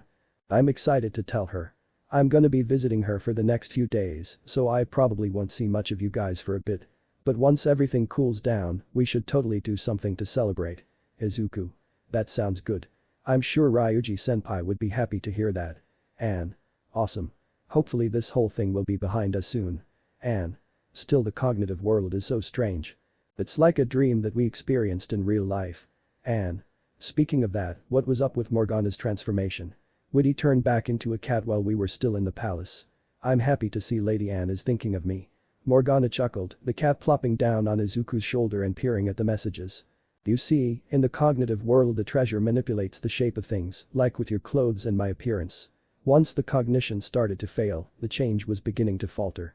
Though the reason I changed my appearance first was because I'm just that good, after all." Izuku felt a bead of sweat trickle down his brow after hearing Morgana's strange boasting, but turned back to his phone. "Izuku. Morgana said it's because the cognition started to fail. As well as because he's skilled, I guess." "What do you mean you guess?" "And nothing," Izuku chuckled quietly. Ann. "Oh right, Morgana's with you. I forgot he reads your messages too." Ann. "Well anyway, I'm headed to bed. I'm gonna thank Ryuji for everything, too. Thanks for chatting with me. I feel better now after talking to you." Ann. "I know we haven't seen the result, but I'm holding hope that it really is over. It's a huge weight off my shoulders." Ann. "Sorry if I'm droning on too long. I don't want to be a bother." Izuku. "Not at all. I'm glad you are willing to talk to me about this stuff, Ann senpai." Ann. "That's good to hear. Anyway, I'll see you tomorrow." Izuku bid his farewell for the night before placing his face snugly against his pillow. Despite lacking an immediate answer to whether or not it worked, Izuku was sure he would sleep. No need to feel any more anxious than need be. "Hey, any sign of Kamoshida?" And no, none at all. Izuku muttered, biting his bottom lip in worry. Izuku had arrived at the school just a bit early to see if he could catch sight of Kamoshida in hopes of ascertaining his current state. Unfortunately, he couldn't find him anywhere on campus. After texting Ryuji about it, the two met up for lunch to look for him. I hoped you might have seen him since we last texted. Nah, I haven't seen him either. It's making me nervous, Ryuji admitted, rolling his shoulder anxiously. We did everything right, right? Of course. Morgana answered, popping his head out slightly to look at Ryuji. We didn't even kill the shadow. Everything should work out probably. So stop worrying. Your vague answers ain't helping, you know, Ryuji complained, scratching his head furiously. Hey, you two. Morgana silently slipped back into Izuku's bag, the two students stiffening slightly as they turned to regard Kawakami as she approached. I'm just informing you both that there will be no PE today. You will be having study hall instead until further notice. Wait, why? What happened? Ryuji asked anxiously. Kamoshida-sensei has taken the day off. Kawakami said, causing the two to widen their eyes. He's not here. Izuku blurted out, far too curious to stop himself. Is he sick? Kawakami peered around them, eyes narrowed as if making sure no one was close enough to listen to their conversation. Don't tell anyone you heard this from me, but we received a call from Kamoshida-sensei. She explained, causing them to lean in closer as she had hushed her voice. Apparently he's placing himself on suspension. Principal Kabayakawa went to his house to talk sense into him as the big tournament is coming up, but suspension, Ryuji exclaimed, having little regard for his own volume of voice, even causing Izuku to flinch as he wasn't prepared for it. Not so loud. Kawakami quietly reprimanded before shaking her head. Anyway, yeah. I've informed you both of the situation. Make sure you go to study hall instead for your PE period. With that, the tired-looking teacher turned her back to them before leaving. Ryuji and Izuku loosened up their shoulders, letting out breaths of relief before looking at one another. I guess that's a good sign, right? Ryuji said, kicking to the ground with his foot. I mean, he didn't have a mental breakdown as far as we know. Why, yeah, I suppose so, Izuku muttered, a small silence falling between the two. As positive as they would like to be about the situation, the absence of Kamoshida was still causing them both a bit of apprehension. Hey, chins up. Stopping being so negative. Morgana tried to encourage them, popping his head out from the bag once again. This is a good sign. No mental breakdown and an obvious change has overtaken Kamoshida. All you have to do is wait for it to come out for everyone to hear. Ryuji and Izuku looked up at Morgana, a sigh escaping the faux blonde. Guess we don't really have much choice. We should probably let Anne know. I'm sure she's heard from Kawakami-sensei, too. I think she has her for homeroom. Izuku suggested, tilting his head down in thought. I wonder if I should let Kodo-san know. Oh, I'm well aware of this development. Izuku felt his entire body tense as a hand suddenly gripped his shoulder, the green-haired teen slowly cranking his head to see Makoto now standing there, a dark smile on her face. Ryuji jumped back in shock, the third year's presence having gone unnoticed by him. From the sound of it, you had a role in this, right? Kodo-san. Izuku awkwardly laughed, sweat beginning to pour down his face. So I'm gonna grab lunch, Ryuji muttered, slowly turning around and getting ready to leave. Not until I hear what happened. Makoto said with finality, the sternness in her voice immediately causing Ryuji to freeze in place. What exactly did you guys do? Makoto asked, turning her attention back to Izuku, the green-haired teen trembling in her grip. The situation is unprecedented. There's no way that you guys just went and beat him up or something. He suspended himself and was apparently talking irrationally. It has to be something else, Makoto blinked, eyes widening as her grip on Izuku's shoulder loosened a bit. Midori, did you develop a quirk? Izuku opened his mouth but closed it. He had planned to tell her everything once they had beaten Kamoshida, but there was still the problem of knowing the results. Izuku wanted to let her know the truth when they were in the clear. But he didn't have to worry about his own expulsion. Even with the danger gone, and no, it's not a quirk, but it's complicated. I just know that this isn't over yet. It's not. What do you mean? Makoto raised a brow, releasing his shoulder finally to let him relax. What else are you waiting for? Well, you see, the whole point of this was to make Kamoshida confess to everything he did. Ryuji declared, causing Makoto to raise a brow. He's acting weird or something, we get that, but it's not what we're hoping for. Even though he hasn't done it yet, it's a good sign that he's changed somehow. Izuku said this time, tilting his head and holding his chin. As things are right now, it's just the waiting game before we find out if our plan worked or not, though I'm fairly confident it has. Wait, stop. Confess to his crimes. If it's not a quirk, how is it you could get him to do that? Makoto asked, her confusion only growing over the situation before her eyes widened. Wait, did you guys find evidence and blackmail him with it? Is that what's going on? And no, Kodo-san. Nothing like that, it's just Izuku didn't know how to find the right words. Not for explaining the phenomena that was the cognitive world. He didn't even have the time to explain it if he wanted to, the lunch bell ringing to signify its end. Looking back up at Makoto who eyed him with suspicion, Izuku gave a small sigh, his eyes casting to the ground. I told you that when this was all over I would explain, right? Well, it's not over yet, Kodo-san. So please wait a little longer. Makoto frowned, once again feeling a pang of dejection from Izuku's words. Frustration bubbled up inside of her, wanting to push the subject further and be in the loop. But Makoto suppressed her feelings, trying to take Izuku's position into consideration. Still, it was difficult for her to let it go. Fine. Have it your way. Makoto huffed, turning around without bidding goodbye, heading for her own class. Izuku watched her leave, guilt beginning to fill his heart. Maybe I just should have told her, Izuku muttered, reaching up and rubbing his neck. You said you'd explain it in due time. But you certainly need to learn how to treat a woman better. Especially one who's going out of her way to try and help. Morgana scolded, though he was mostly joking, hoping to alleviate the mood. Judging from Izuku's deepening frown, his humor failed to get through. Come on. We should get to class. Ryuji suggested, patting Izuku's shoulder as he walked past him. With little else to discuss, Izuku followed his lead, heading to his next period. Aw, man. This sure brings me back. Ryuji laughed, sweat glistening off his skin. School had moved at a snail pace for him and Izuku after hearing the news and speaking with Makoto. With the palace gone and Kamoshida out of commission, the faux blonde asked Izuku to work out with him.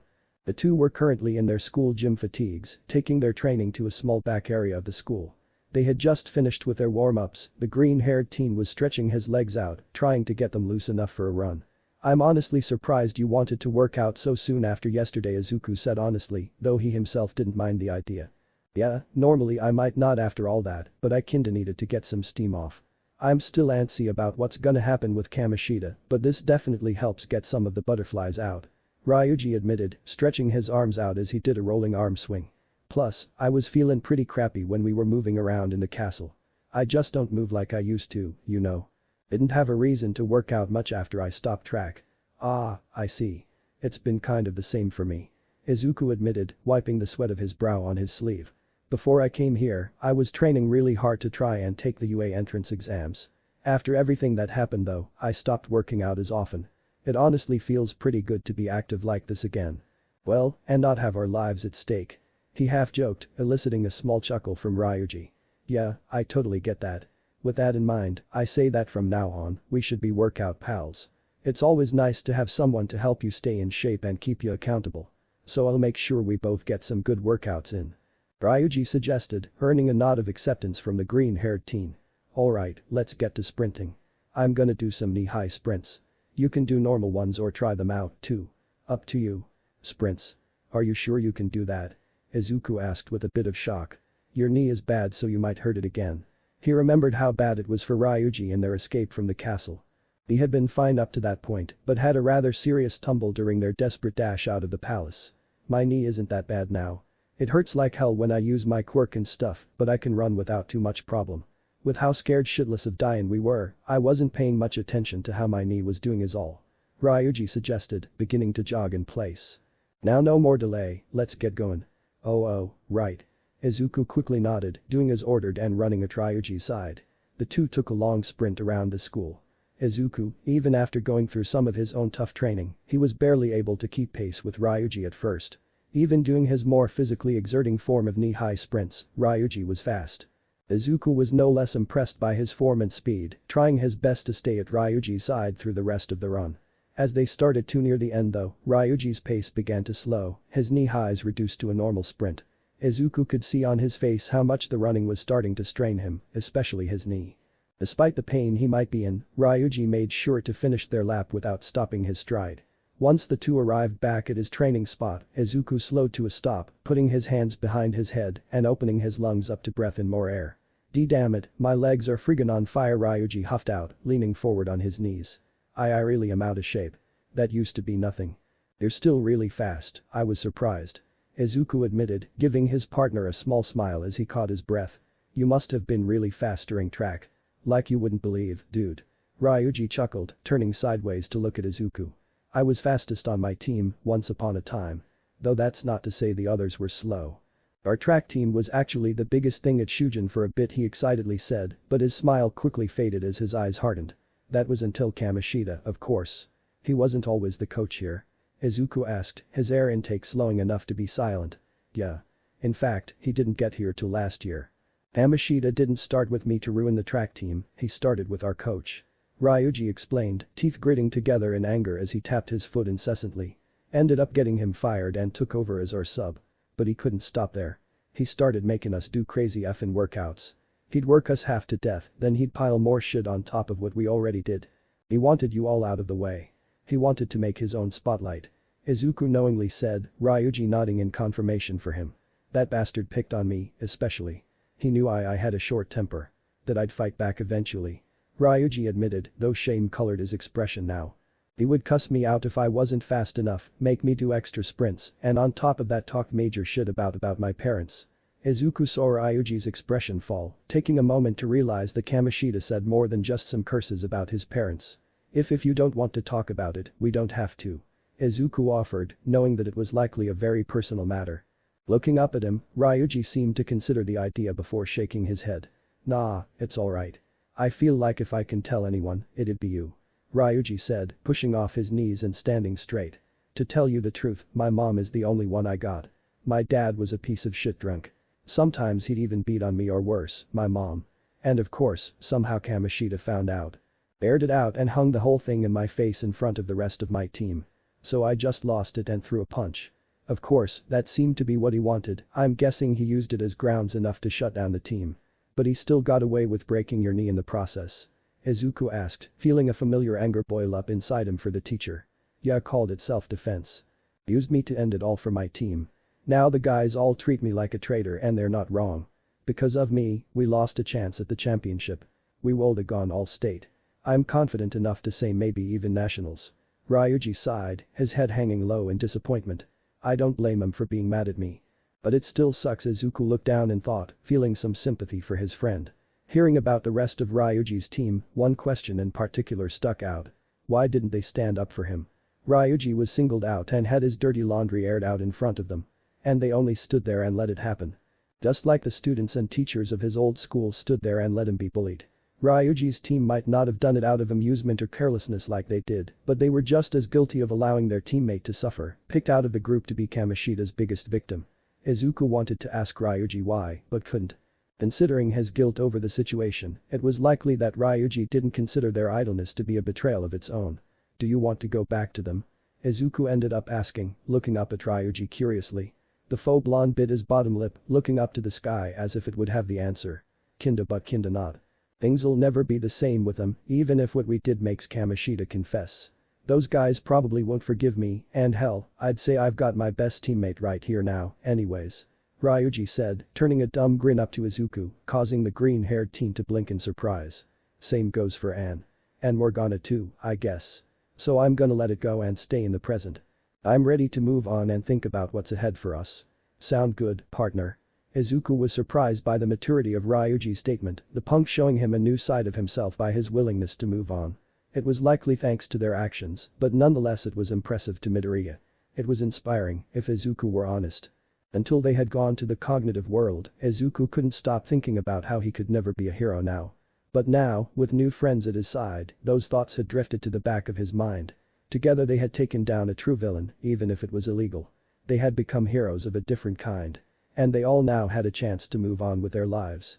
Giving a small smile, Izuku gave a heavy nod. Yeah. Let's keep pushing forward. He agreed, holding up his hand. Ryuji laughed and high-fived him, though with enough force that it caused Izuku's hand to whip back, the green-haired teen laughing sheepishly as he rolled his arm. Smash! Izuku blinked, looking up as the world darkened around him and a familiar chain link and card formed before his eyes. Chariot link. Level 2. Izuku felt odd watching the link upgrade, unsure if it was good that it might strengthen his persona or bad, because part of him felt it somehow diminished the meaning of his friendship with Ryuji. Looking back at the punk teen, Izuku pushed such questions away and smiled. Whatever the case with the confidant links were, they wouldn't damage the way he viewed Ryuji. His first true friend in a long time. Ring ring. Hey, I think both our phones went off. Must be Anne or something. Ryuji informed him, causing the green-haired teen to raise a brow. He looked over to their gym bag sitting on the grass several meters away from them, the two digging in their bags to fish out their phones. Looking at the chat log, Anne's name slid across the screen. Opening it up, the two read her message. In an instant, their eyes widened in complete shock. Anne. Shiho is awake. Anne walked through the sliding doors to the urgent care wing of the hospital. At this point, Anne had become far too familiar with the song and dance of visiting this place. The desk clerk was basically familiar enough to remember her name since she had visited almost every day. The sound of heart rate monitors and the sterile stench that hung in the air were almost unnoticeable to the twin-tailed blonde by now. Still, despite the routine that she had become accustomed to, Anne could never shake the feeling of dread that washed over her every time she walked through the doors. The thought that every time she walked through those doors, just one of the visits could drastically change. Shiho was stable, but she heard the doctors say before that she wasn't completely out of the woods. She still had much to keep fighting through. Anne shook her head, trying to brush the thoughts away. She would act like normal. She wouldn't let the dark ideas fill her mind. Like always, she walked up to the now familiar female clerk, offering a plastic smile. "Hi. I'm here to visit Suzui Shiho." The clerk looked up, giving a smile. One that was brighter than usual, surprisingly. "Ah, Takamaki-san. Feel free to sign yourself in and go ahead. I figured you would be here after the news came in." Anne blinked, looking up at the clerk with a raised brow. "News? What news?" The clerk blinked for a moment before breathing in. "Oh, you don't know. I think you should hurry and see your friend. Something good has happened." "Something good?" Anne repeated quietly, blinking in confusion. Looking down the hall, Anne suddenly took off, forgetting to sign in like she was supposed to. A mixture of feelings welled up, pushing her legs to move faster and faster down the hall. No way is she actually. Her emotions started to overwhelm her, tears beginning to well up in her eyes. The voices of patients and doctors were nothing but noise, her greatest concern giving her tunnel vision to her destination. The door was just ahead of her, yet it felt like miles away. She was ready to push the door open with a slam, wanting to see her best friend's condition without wasting another moment. But just as she arrived, the door slowly creaked open before she could grab the doorknob. Anne hesitated, eyes widening as she looked down at a much shorter old woman, not even half Anne's height. Despite her small size, Anne immediately recognized her, a face she only dreamed of seeing so close since Shiho's hospitalization. "Recovery girl. My. Aren't you in a hurry? You should take a moment to slow down and catch your breath, young lady." Recovery girl admonished, leaning on her syringe-shaped cane for support. "Recovery girl, you're really here," Anne muttered, a smile of relief and joy spreading across her lips as she looked up at the closed door behind the old woman. "You really came, of course. When a teenager desperately calls for a hero's help, they answer as soon as possible." Recovery girl chuckled, reaching into her white coat and pulling out a stack of papers attached to a clipboard. "It's nice to see when kids try and support those who need it these days. Sometimes they forget being a hero really means.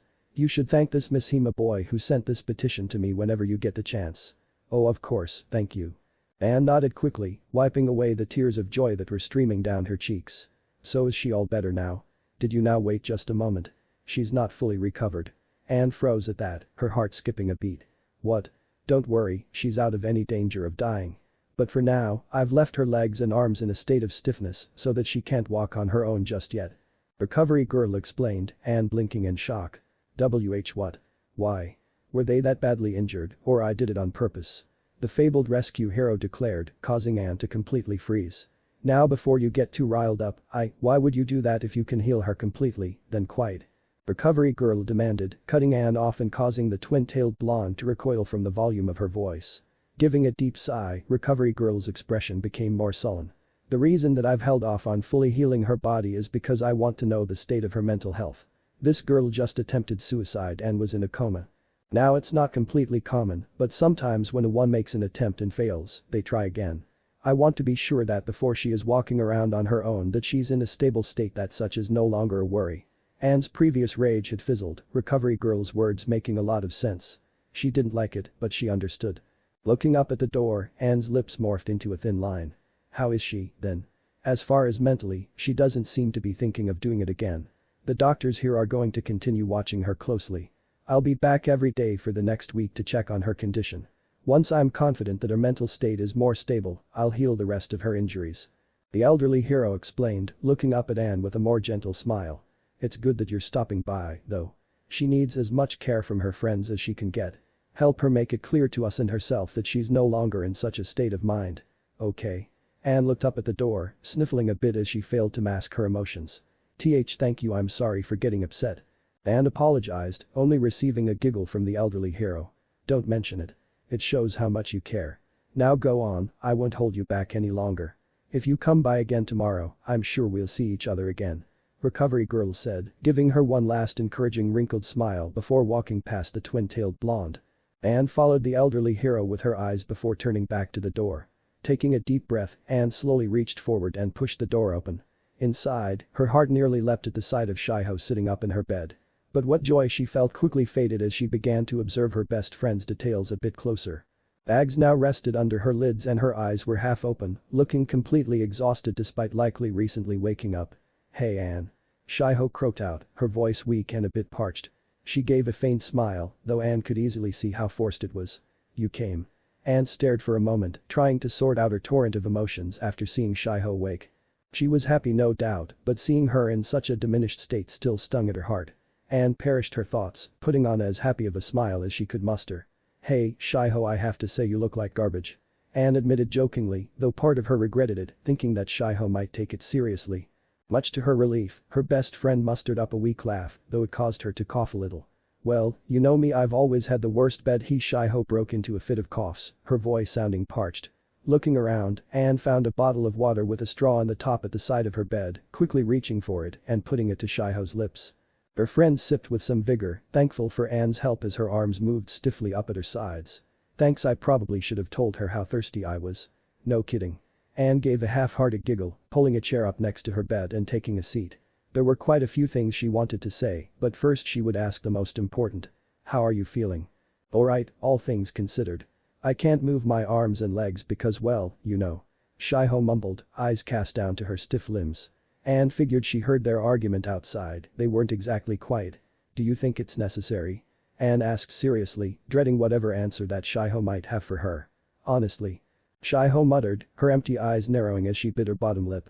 I don't know. I know what I did was dumb, but it felt like it was the only way out. And what about now? Anne asked, her hands gripping anxiously at her side. You don't think that anymore, right? Shiho's eyes trailed up to Anne, vulnerability shimmering behind her brown orbs.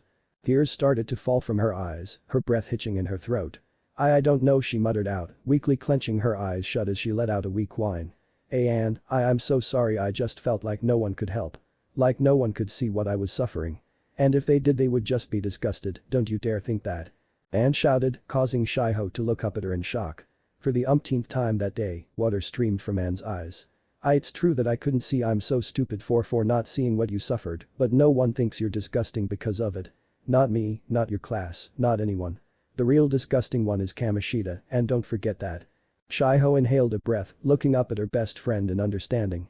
I remember hearing your voice while I was in a coma. Anne blinked in surprise, not realizing that Shiho might have actually heard her voice. A lot of it's muddled and I can't remember much, but I remember you were saying you were going to take him down. Was that just a dream? Anne's eyes softened, shaking her head in confirmation. No. You heard right. Me and my friends, Ryuji and that new student Izuku, we took him down yesterday. And soon he's going to admit to his crimes. Admit to his crimes. Shiho repeated in confusion, pushing up on her sofa to position herself better in her seat. You'll see. I guarantee it. Anne said, deciding to save such a confusing explanation for another time. Just know that it's almost over, okay? Shiho stared at her in question, unsure what all of this meant for her, but nodded. Okay if you say so. Looking back down at her lap, Shiho's frown deepened. You said Izuku, that transfer student, helped you right? That's right. He's actually a really nice guy. Kinda jumpy and really nervous around girls, but genuinely nice. Anne giggled, thinking of the green-haired teen for a moment. He said you made him feel better after he came to the school. He was really thankful for that. I made him feel better, Shiho muttered before her eyes trembled with guilt. But I hurt him in the end, didn't I? She asked, her voice coming out choked and shasky. I made him think that it was his fault that I jumped, didn't I? He was up there trying to save me, and Anne cast her gaze to the ground, unsure what could be said. Izuku had carried the burden of her attempted suicide since the beginning of it all. Trying to convince Shiho of otherwise would be a lie. I thought I heard his voice while I slept, Shiho mumbled, forcing herself to look up at Anne. I could hear him say that he was sorry. Did you bring him here? Yeah, I did. Anne admitted, though showed no signs of shame over it. He needed to say everything that he did. And he wanted you to know that he was still fighting for you. But will that mean anything in the end? Shiho asked, skepticism lacing her voice, causing Anne to widen her eyes. I want to believe that you guys really could stop him, but I don't see how. Shiho began to tremble again, eyes tightening as her mind raced with dark thoughts, a voice of shame and fear whispering at the back of her mind. And no one's been able to stop him, and those who could just don't care. I just don't see how you guys could beat him, and let's say you do pull off a miracle, then what? She asked, looking back up at Anne for answers. Am I supposed to walk through that school again, expecting everything to go back to normal, all of those eyes of disgust and pity, watching me every single day? I can't take that. I can't. Slap. Anne didn't let Shiho's rambling continue, giving her a wake-up slap right across the cheek. Anne didn't feel good doing it, but she knew that she had to pull her best friend back to reality.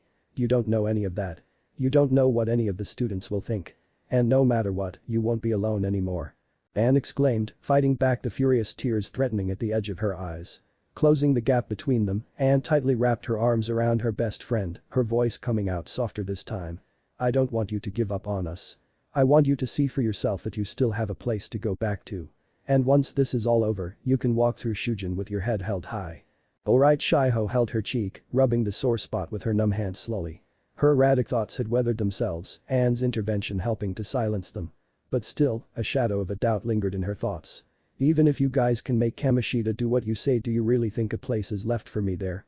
Anne released her from the hug, but still gripped her shoulders in both hands, giving as confident of a grin as she could muster. Once Kamoshida confesses, everyone will see the truth. You'll see. People will see him for the monster that he really is and won't think about what you did. So please give us a chance, okay? It's almost over. Very soon. Shiho stared into Anne's eyes, absorbing her words gradually. Hope and uncertainty clashing in her heart. She wanted to believe Anne's words, to be able to wake up and know that Kamoshida had paid for his crimes. But the dark clouds of fear fogged her sight. Little that Anne could say to her now would clear them from her mind. Looking back down at her lap, Shiho couldn't be so faithful. But still, the inkling of hope instilled by Anne was still there. I hope you're right. Was the best she could muster out, unable to commit to the ideas that Anne pushed. Anne knew that it was the best answer she could get in Shiho's current state, giving a small sigh and nod. You'll see. I promise you. Anne looked down at the ground, trying to muster up anything else to say to Shiho. With little else in the way of words, Anne just gave her a small smile. I'm going to let you rest. I'll be back tomorrow, okay? So keep hanging on. And make sure you convince Recovery Girl to heal you up all the way soon, okay? Shiho only nodded in response, unwilling to give much else as her mind began to wrestle with itself. Anne didn't push for a response, lingering only a moment longer before turning around and leaving. Anne quietly shut the door behind her, a deep breath released once she escaped the heavy air that hung around Shiho's sullen state. As happy as she was to see Shiho awake, Anne had realized that the fight truly had one last push. Kamoshida's confession could not come sooner. As she walked down the hallway of the hospital, Anne soon realized that others would want to hear this news. Pulling out her phone, Anne quickly began to type away into the group chat. Anne. Shiho is awake. She held her phone at her side, knowing that it likely wouldn't take too long to respond, whatever they might be doing. The text chime soon went off, Anne immediately pulling her phone up to look at the responses. Izuku. Really so soon, Ryuji? Holy shit, for real? Anne. Yep. Recovery Girl got the petition and came to the hospital. Shiho's awake and out of any danger. But before she fully heals her body, Recovery Girl wants to make sure that Shiho. Anne hesitated, not entirely sure how to word it kindly or sound too depressing as okay to be left alone. I wanted to argue, but I see her point. She's going to stay in the hospital for a while, so I'm going to keep visiting her until she's out. Okay. Izuku. Of course. I'm glad to hear that Recovery Girl came through for her. Ryuji. Nice to know somebody finally looked our way. We'll keep hoping Suzui gets fully healed soon, so keep your chin up, alright? Ryuji. And once this is over, we should all have a party or something to celebrate. Izuku. I agree. Once Kamoshida confesses, we should do something. I've never been to a party, but I'll try my best. So tell Suzui-senpai to keep doing the same for us. Anne let out a soft giggle, a genuine smile spreading across her lips. It was strange how quickly she became fond of the two. Rekindling her friendship with Ryuji was a surprise but not unwelcome. The two had been on decent terms before high school started, but their separate classes drifted them apart. But now, she honestly felt like the two had a better understanding each other more than ever. Izuku was the same, the boy convicted of a crime, had turned out to be the boy with the biggest heart she had ever seen. Someone she could rely on without hesitation. Even for their faults, Anne couldn't have asked for two better people to have fought so hard alongside her. Anne. Yeah. When things cool off, I would love to do that. So I'm going to keep my head up and trust that our plan worked. I'll keep you guys posted about our condition. Thank you both for everything. To be continued. This is the end of the video. If you enjoyed the story, then hit the like button and comment your favorite part, but for now see you all in the next video.